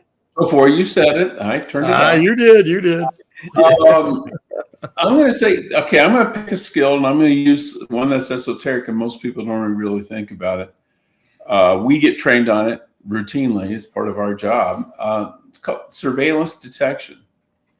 How to figure out, without somebody knowing, that they're following you, without them knowing that you know. It's an interesting skill. It's a practical skill. And you think about these follow home robberies. They see you and your wife out to dinner and they think you maybe have a nice watch or whatever, and they follow you home to rob you in your driveway. If you know how to do surveillance detection, you can figure out that someone's following you. And then you maybe drive right past your house and go to a very public place, maybe even a police substation, and then watch them disappear. It takes practice, but it's really not that difficult. If I could do it, anybody can. And so I think that's one that people might want to look into. Yeah, great advice. Great advice. Randy, you can pick an item or a mindset shift. Let me see. Let's go with the mindset shift, and I'm going to go with the same theme we've had for several weeks. You know what I mean? Don't always. A lot of people still think that it can't happen here, right? So know that it can, and then you just have to also realize we didn't get all this way being weak. So the fact of the matter is, no matter what happens, you just have to decide that you are going to keep on going no matter what. You're going to take one step in front of the other, regardless of what happens. And, and then pay attention. put your phone up and pay attention. Maybe get used to paying attention, practice paying attention, because it's a perishable skill. Yeah, true. It is true story. So that you Don with the one item that you recommend. Mindset, self-discipline. No, you got to do an item. So Jeff got the skill. Okay. Randy took the mindset shift. You're left with the item. My bad, Don. My Don't bad. worry about it. That's cool. That's my fault. What do you define an item as again? Yeah, well, it could be something like a radio, any type of tangible item. Selecting good personal weapons, sidearms, concealed weapons, and how to use them. That's very important because there's so many. I have subscriptions to like Bud's Gun Dealership, and they put thousands. And I have friends that are into buying them. They don't take the time to study them. So you pay for what you get, and you have to make that very important when you go out to buy a firearm, to really study and make sure you know what it can do, its longevity, barrel life, where it's good at, what indoors type of ammo. So item, know your weapons and what they're used for, and most people do not. Yeah, many certainly don't. I'll just give you really quickly. Skill, learn to recognize pre-attack behavioral indicators in your immediate area. Number 2, get your comms plan together. I know I've got messages from people who are sick of me talking about comms. It's deep in my wheelhouse, and it's incredibly important. You can't have one backup. There's an old adage, 3 is 2, 2 is 1, 1 is none. In my world, it's 100's 99, 99's 98. Get yourself set up for comms as best as you possibly can. I mean, it's things like the POC-Link radios. This is not meant to cover every single scenario, but it's another layer of comms on top of a cell phone. Get into shortwave, high frequency ham radios, get into the satellite products, the Garmin InReach products, et cetera. And then as far as a mindset shift, I think that we've crossed this threshold now where we need to get our head wrapped around the fact that counterterrorism isn't something that the government does and we don't do. We all can play a role in counterterrorism, paying attention and acting on it. So don't go anywhere. That's it for the main topic. We're going to pivot into a very short sit rep here. But before we do that, I want to throw something out there. I'm not a phone person. Anybody who knows me will tell you I don't like getting bogged down in phone calls. So with that being said, I've spent the past week burning up my phone, talking to logistics companies, talking to manufacturing companies, my contacts inside of them, all the way through to retail, you name it. I've covered the entire gamut of our economy, let's say, and the different players. And every single one of them has come back and said in one capacity or another that we are on the precipice of food shortages that have been unseen in any of our lifetimes. And so, for example, yesterday in Great Britain, somebody published pictures from the week before and yesterday. Don't quote me on these numbers, but they're directionally correct. A food item that was 3 pounds last week, 25 pounds this week. And that's what's coming this direction. So, I mean, everybody knows that we're big fans of Carnival. We're big fans of Wasatch Wagyu. I mean, I practically live on the Wasatch Wagyu stuff. I don't have details from Wasatch Wagyu yet, but here you go, Randy. I want to plant the seed with you all out there. I don't have the specifics, but it's highly likely that Carnival is going to come out with a bulk purchase option for groups imminently. So what that would look like is, let's say that there's, people at your church, or could be 12 people across the internet that aren't even related, but commit to buying some sort of bulk order and getting a big discount without having to sign up as a subscription. So if you're anybody in the audience is interested in participating in a bulk buy with Carnival, I don't make any money off it. I'm not selling you anything. Send an email to support@survivaldispatch.com. I threw it out to the Guardians community earlier today, and over 36 people have responded now that they would like to get in on a bulk buy. So again, I don't have all the details. I don't have the green light from Wasatch Wagyu yet, but I'm working on it, and I'll be talking to Greg again tomorrow. But just the idea, no specifics. Let me know if y'all be interested in some sort of bulk buy on food before, things go absolutely haywire. And again, it has nothing to do with me. You're not going to send any money to me. I'm not selling you anything. We're trying to put together something that can help the community is what it basically boils down to. So with that being said, I'm going to do the sit rep tonight like we used to do way back when, where I pick one particular topic to one person on the panel, and we'll maybe put in like a 15-minute sit rep, and then we'll put a lid on this. So first one, Jeff, is coming to you. I don't know if you saw this or not, where this guy tried to push just another person in public onto an incoming train. And the guy who did this, he'd been arrested for stabbing his sister. Now he's been charged with attempted murder. But why was this guy even on the streets? And at the end of the day, and this was in Washington, by the way, this is a great example of how a lack of situational awareness almost killed this guy. Watch this, 33 seconds. It's pretty crazy. So here's this mentally unbalanced person. There's a guy right here with his face buried in his weapon of mass distraction. And the other guy is looking around the corner to make sure that the train is coming, the subway is coming. And when he sees the subway coming, you'll see what he does here. There it is. And he tries to throw him into the train. And when he doesn't succeed, he runs away. Clearly because he wasn't of large physical stature relative to his potential victim there. It looks like we just lost Don, by the way. Jeff, break this down for me. I'm going to make you full screen. Yeah, I saw the story. The guy had been arrested multiple times, and I think had even been committed, but then they let him out. You're too crazy to stand trial, and then 6 weeks later, 3 months later, okay, you're all better now, and then he goes out and does this. It's our system where they're protecting the criminal more than they're protecting the victims, and we've seen it countless times. How many times do we see a murderer who it was his 37th arrest?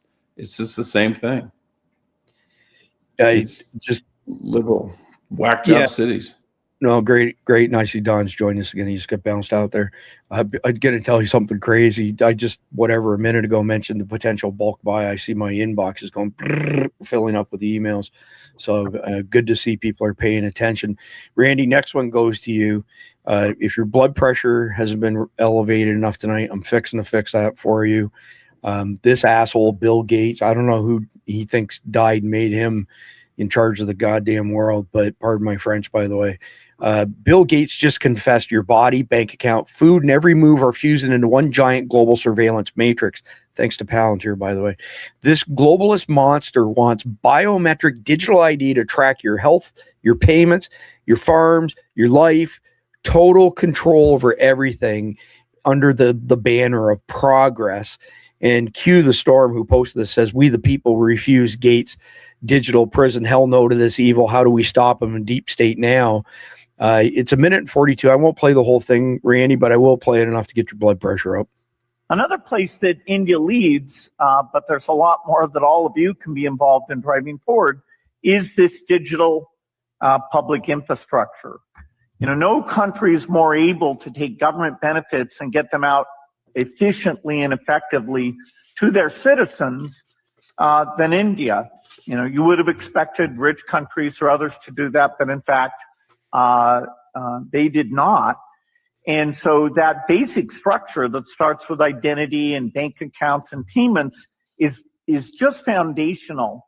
And as part of this visit, I'm now seeing how that foundation is being built out in agriculture with profiles of farmers to understand what they need and give them advice, built out with health records so that we can help people not only with infectious diseases, but the challenge that's coming in the future with the growth of the non-communicable diseases being a huge thing. And that digital public infrastructure will help us with these climate problems. Oh my God. You got to take this one, Randy. I'm ready to friggin' explode at this asshole. Well, it just lends to how our system's not doing what it's supposed to do on any measure, because this guy should have been put into prison long ago. he hasn't made he hasn't made a secret that, he thinks there's too many people on the planet. And he's one of the big proponents for, removing a lot of people off. Because I think somewhere he said like 500 million is the perfect number, which means about 6.5 billion of us would have to die off for that to be the case at this point. And then this guy I don't even think he has a degree.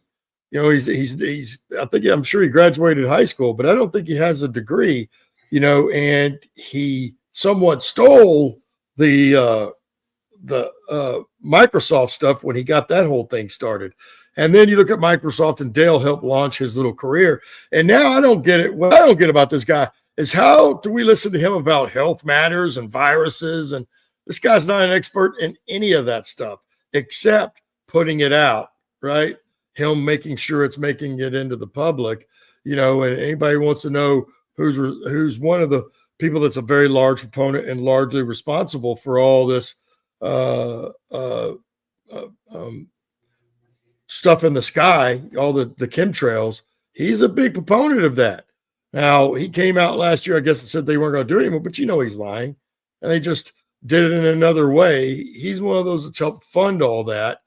And he's the one that came up with, if we dump enough heavy metals into the sky, it'll reflect the sun away and we'll get rid of global warming, which is stupid, and then they'll do that and try to sell you solar panels, but we're going to block out some of the sun.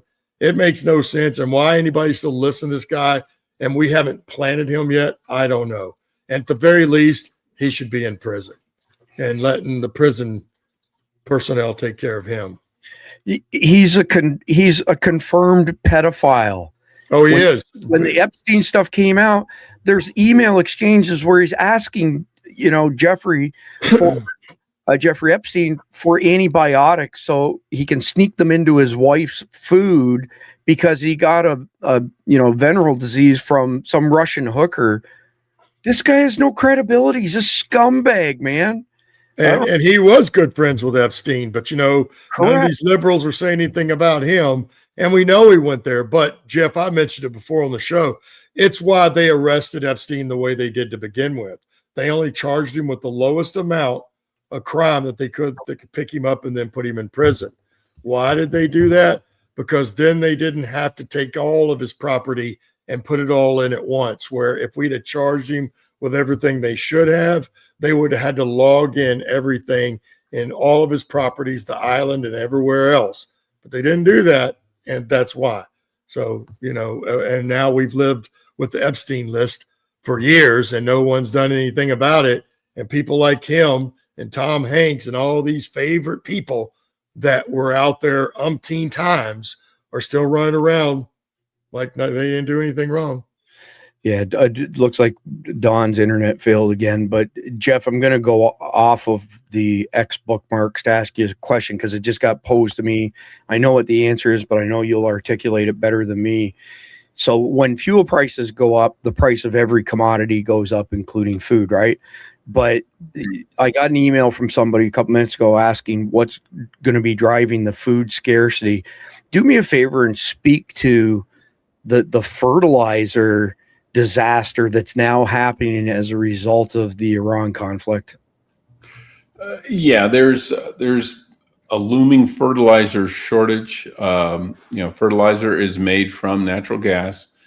Qatar is one of the largest natural gas producers, and it also it requires other potash and other minerals, trace minerals for the fertilizer.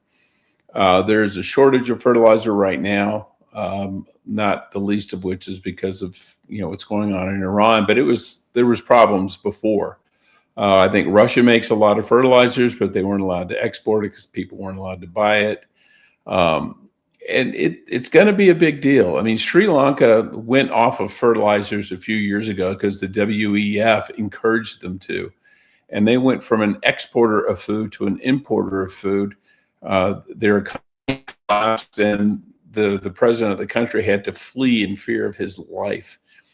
People don't realize how much synthetic fertilizers are required for food production, and it's going to be a big deal. So one of the farmers I spoke to in the past week, Jeff, said that, crops are scheduled to be planted soon in many states. Yeah. And this Already, fertilizer problem already exists. And they said to me, you're going to see it reach critical mass inside of 6 months, probably faster than that, just based on the fertilizer alone. And none of the stuff. And farmers will cut back on their acreage because if they can't get the fertilizer, they need to make that acreage profitable. If you're growing soybeans and if you fertilize, you can get 20 bushels to an acre, and if you don't, you get 5. You're not going to plant it because at 5 bushels an acre, I'm pulling these numbers out of my ass, but at 5 bushels an acre, you can't make any money. So they're going to they may get down, okay, how much fertilizer can I get or do I have? And I'll plant the crops to, that will give me the best return on that fertilizer. It becomes a limiting factor on how much you plant. Yeah, I appreciate that. I mean, there's multiple aspects to this, by the way, that's driving the food, the coming food, apocalypse. The food industry has been under assault now for years. We've had all kinds of, processing plants mysteriously burned down. We've got a catastrophe on our hands in the beef industry where 80,000 beef farmers have been put out of business in the past 5 years. It's getting ready to go nuclear and become a major, major problem. Stand by on the potential group buy through Carnival. Again, it has nothing to do with me. I won't be collecting a penny. I won't get a penny. I'm just trying to put together something that's good for everybody at the table. And I'm going to go next to you, Randy, with a story coming out of Arkansas. And I say that just because I have friends in Arkansas, and every time I call it Arkansas, they get pissed off. But before I forget, Randy won't be with us the next 2 nights, but tomorrow night, Jeff and I will bring you the next episode in the Long War series in the first hour. We're going to wrap it up as quickly as we can because in the second hour, we've got Michael Yan joining us, a very notorious Green Beret, just a brilliant guy. He lives in Japan now, so we've been going back and forth because all the crazy time differences and stuff. It's going to be an absolutely killer episode tomorrow night. So, Randy, back on the topic of Arkansas here. Red State Alert, Islamization of Arkansas, Little Rock, Concord Stadium turns mosque, schools push hijabs, churches fall, enclaves rise, mosque harvest vote. So on March 20th, so 6 days ago, thousands of Muslims prostrated in mass, EID, al-Fitr, whatever, prayer on the 50-yard line. Prayer rugs placed on the gridiron. Mayor Frank Scott stood in front and center, giving greetings and posing for selfies as American traditions were displaced. This is not diversity, and diversity is not a strength. It's calculated Islamification, and this Democrat mayor, Scott, he's completely submitted to them, right? And there's a whole long list. It's so long, and it's a great read. I'm going to put it in the live chat in just a second. There's a picture of this, essential abortion that happened. That this is an invasion. We are at war, and I don't give a shit if anybody calls me a racist, Islamophobic. You can take the Islamophobia and racist shit, shove it up your fucking ass. This is an invasion. We are under invasion, and this is not going to get better. As a matter of fact, it's going to get really, really, really bad in our lifetimes, and everybody needs to be paying attention to this. All right, Randy, second crack. I clearly did not get your blood pressure high enough with Bill Gates. Let's try it with this one. Well, you know how I feel about that too. The fact of the matter is, this is an invasion. And, we only have to go to what these people are saying, both across this country and in other countries. They're not here to assimilate. They're not here to have a good time. They're not here to share the American experience. They're here to take over and kick the American experience out of America. So if that's what you want, just keep on cheering that on and calling people like me and Chris racist, or that, that we're not correct. I've been telling people since I came back the first time, and certainly the second, regardless, that sooner or later this was going to happen. The Muslims are going to come for us, and there's no ifs, ands, or buts about that. I don't care what anybody says, and I don't care who they are. The fact is that will happen, whether it's this year, in 10 years, or 50 or 100 years, it will happen. And it looks like it's going to be a lot sooner than that, because we let a bunch in during Biden's years, and you see that they've been emboldened by this, and they're like everybody else. They can look around and see none of the criminals are being held responsible for anything, and anybody trying to stop the criminals or the law-abiding citizens and people are the ones being held accountable by law. So it's right for the situation, and believe me, they are coming for us. So at some point, we're going to have to wake up and figure that out, and it won't matter what the Constitution says or anything else, because this isn't freedom of religion. This isn't making this a democracy or a constitutional republic. This is how you molest that system and turn it into something else. And if we don't want that to happen, I guarantee you it's going to come a day that we have to stand up and smoke them at some point. Yeah. As much as I hate to agree with you on everybody else in this, you hit the nail on the head. So one more for Jeff, one more for Randy, then we'll put a lid on this thing.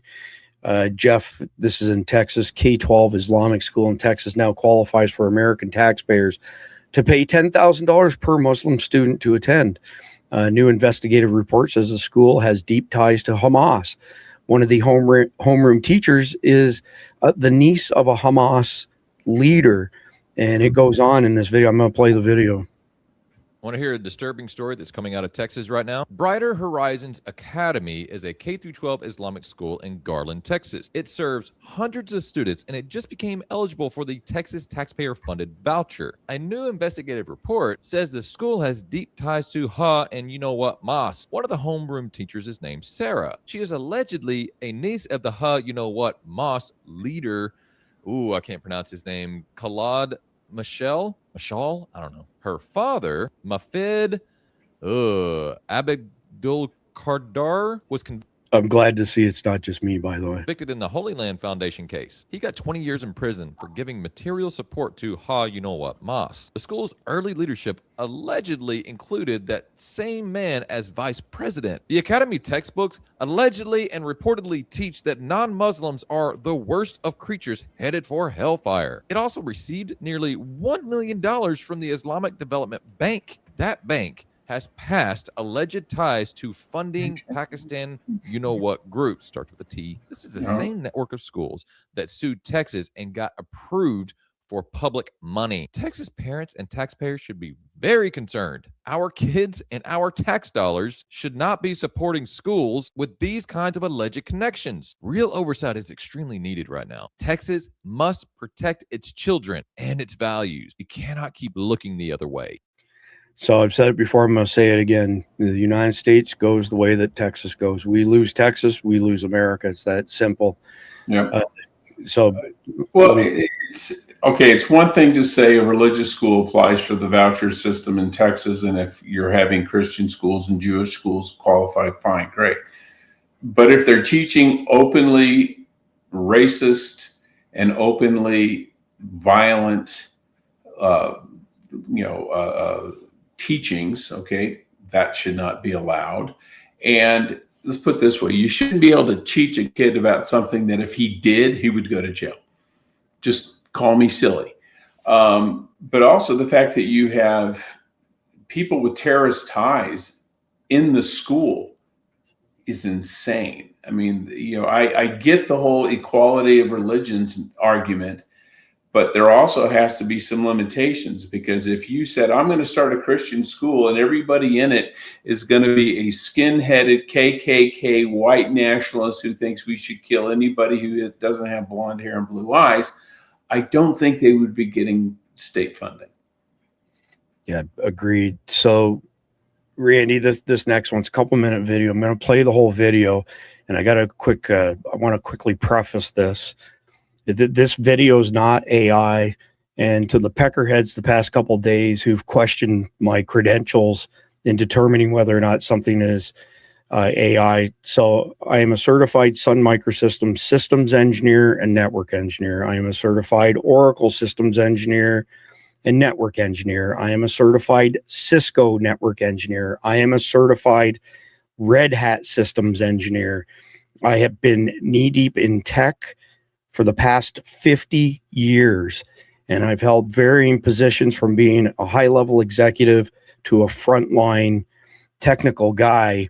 You could challenge me on a lot of stuff, but challenging me on my ability to analyze data and tell you what it actually is, you're barking up the wrong tree. And, you know, there's an old saying, it's better to be thought of as a moron than to open your mouth and remove all doubt. So, you know, those clowns who were sent by that fat, narcissistic, you know who, to attack me on my social media over my credentials, go to my LinkedIn, check it out. You know, so this is crazy, Randy. I have dissected this.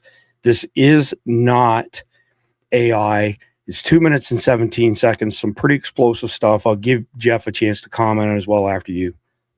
Tyler Robinson didn't kill Charlie Kirk. Charlie Kirk's Israeli security detail killed Charlie Kirk, and Charlie Kirk's assassin is caught on tape. Blake Bednar has brought us this video. We'll break it down. Take a look at this. Here it is from the wide angle. Watch Charlie Kirk's right side of his t-shirt. Watch the lavalier lapel mic. Do you see it explode? Let's bring it in just a little bit closer. Watch this. Put it in a freeze frame. That is the explosion from Charlie Kirk's lavalier lapel mic. Want to see it again? Bring it in closer. Remember when we told you that that was absolutely an exit wound? Yeah, it is. Check the trajectory of the round that was deployed from that lavalier lapel mic. That went directly from Charlie Kirk's lapel. That went directly from underneath Charlie Kirk's white t-shirt up through his neck and created the exit wound that we told you was an exit wound immediately when we saw that exit wound. First we had exploding pagers. Now we have exploding mics. Do you remember the vector analysis from John Bray? That proves that all of the activity came from the mic that Charlie Kirk was wearing. And we have video now from Destiny that shows the handoff of this remote detonator.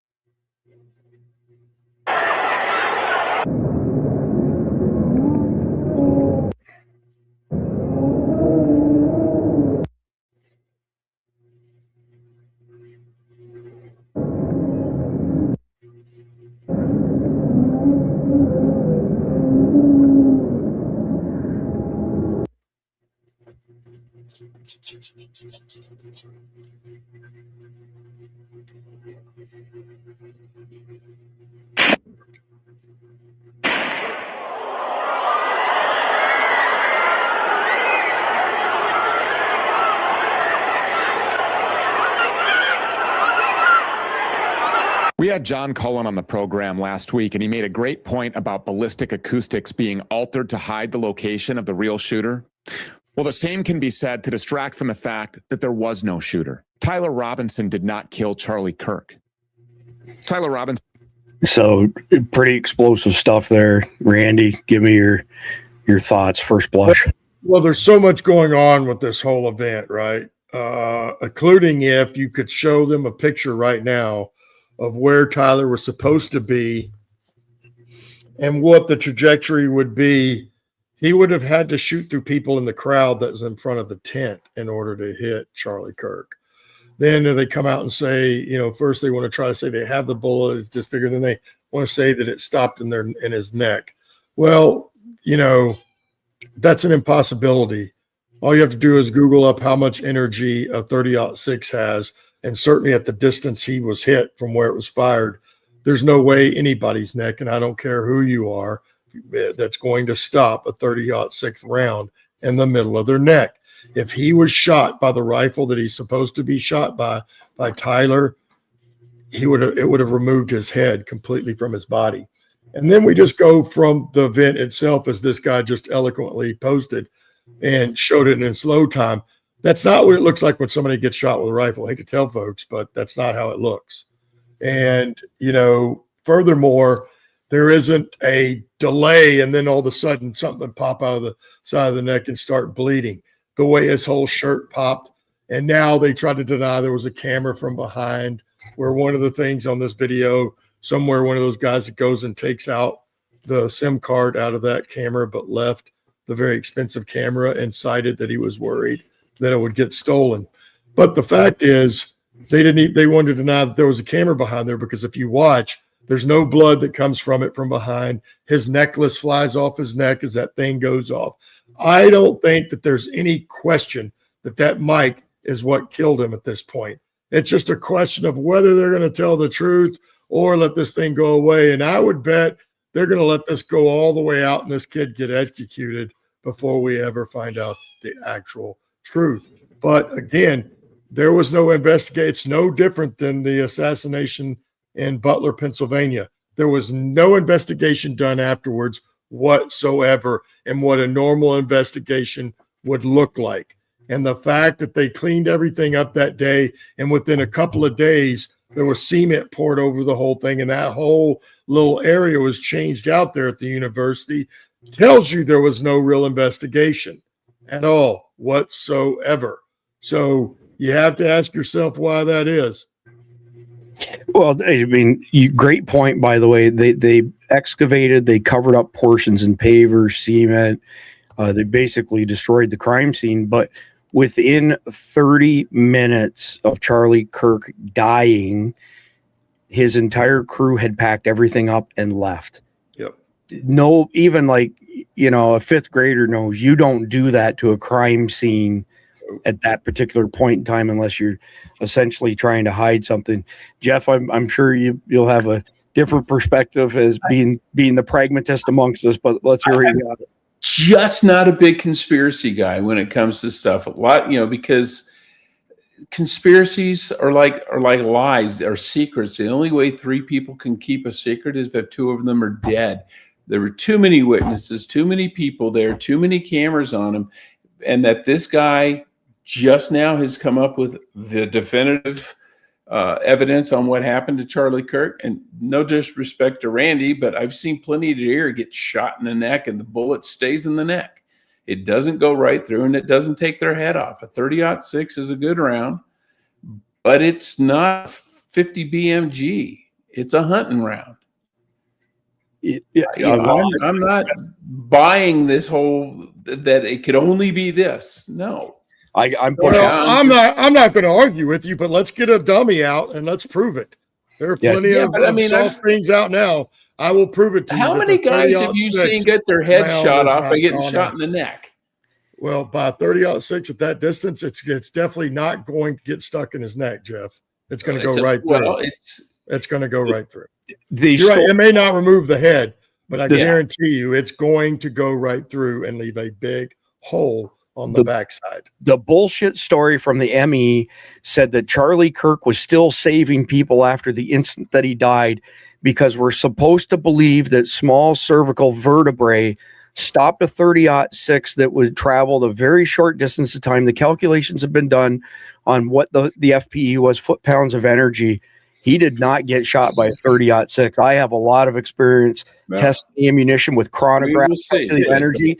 I'm not saying that their theory is correct. What I am saying is he did not get shot with a 30-06 in the neck. No way, no how. All I'm saying is this is conspiracy theory number 117 on Charlie Kirk's death. It's hard for me to get spun up about one without getting spun up about the previous 116. I'm not saying that this guy is right or wrong. What I'm saying is that Randy, as far as the 30-06 is concerned, is right. I'm sitting beside a Bushmaster 30-06 over here. It's about what round the kid was using, and it doesn't matter what he was using. But with old rounds of 30-06, old rounds, that 30-06 Bushmaster sitting beside me, I've shot the gel dummies that are $1,000 a piece. I've shot the gel blocks. You're not stopping a 30-06 at that distance with a vertebrae. Well, I can tell you emphatically, I've picked up more than 20 old men that have shot themselves in the head with a 30-06, and I picked their heads up like a jigsaw puzzle. If they shot themselves, it was right here, and they have all the blasts too. It's still he wasn't that far away. So here's the beautiful thing, though. You know what? I gotta go, guys. It's a quarter after. I know. Here's the beautiful thing, though, is all of us can agree to disagree. We'll come back and we'll do the same thing again tomorrow night. Yeah. And it's what I promote in our Guardians community, by the way. If you're not adult enough to agree to disagree with somebody, then you don't belong in our community. Jeff's a good friend. I value his input. So is Randy. So it's not a personal thing. We can agree to disagree. Yeah, we can agree to disagree and carry on from there. But Jeff and I will be back tomorrow night. Special episode, by the way. So Jeff and I, if you may have noticed tonight, diving into this stuff, we have 18 episodes left in the long war, and each episode is going to be more focused, like tonight's was, communications. Tomorrow night, Jeff and I are going to dive deeper into the radicalization pipeline. First half. Second half, we're joined by Michael Jan. Don't miss it. It's going to be kick-ass. But if you want real-time intel on all of this stuff and you want to stay connected, go to survivaldispatch.news, sign up as a Guardian, $9.99 a month or $99.99 a year. You'll get all of this and more. It's where we pull everything together. But that's it for tonight. Do me a favor, hit the notification bell on whatever platform you're on. I'm working with CommiTube, trying to get our big channel fixed. They're telling me that the majority of people don't have notifications turned on. Turn notifications on whatever platform you're on. God bless our law enforcement officers. God bless our military. God bless America. God bless America. Amen. And enjoy the closing video. It's a brand new one. We did on the show exactly what would have happened if the world had been invaded.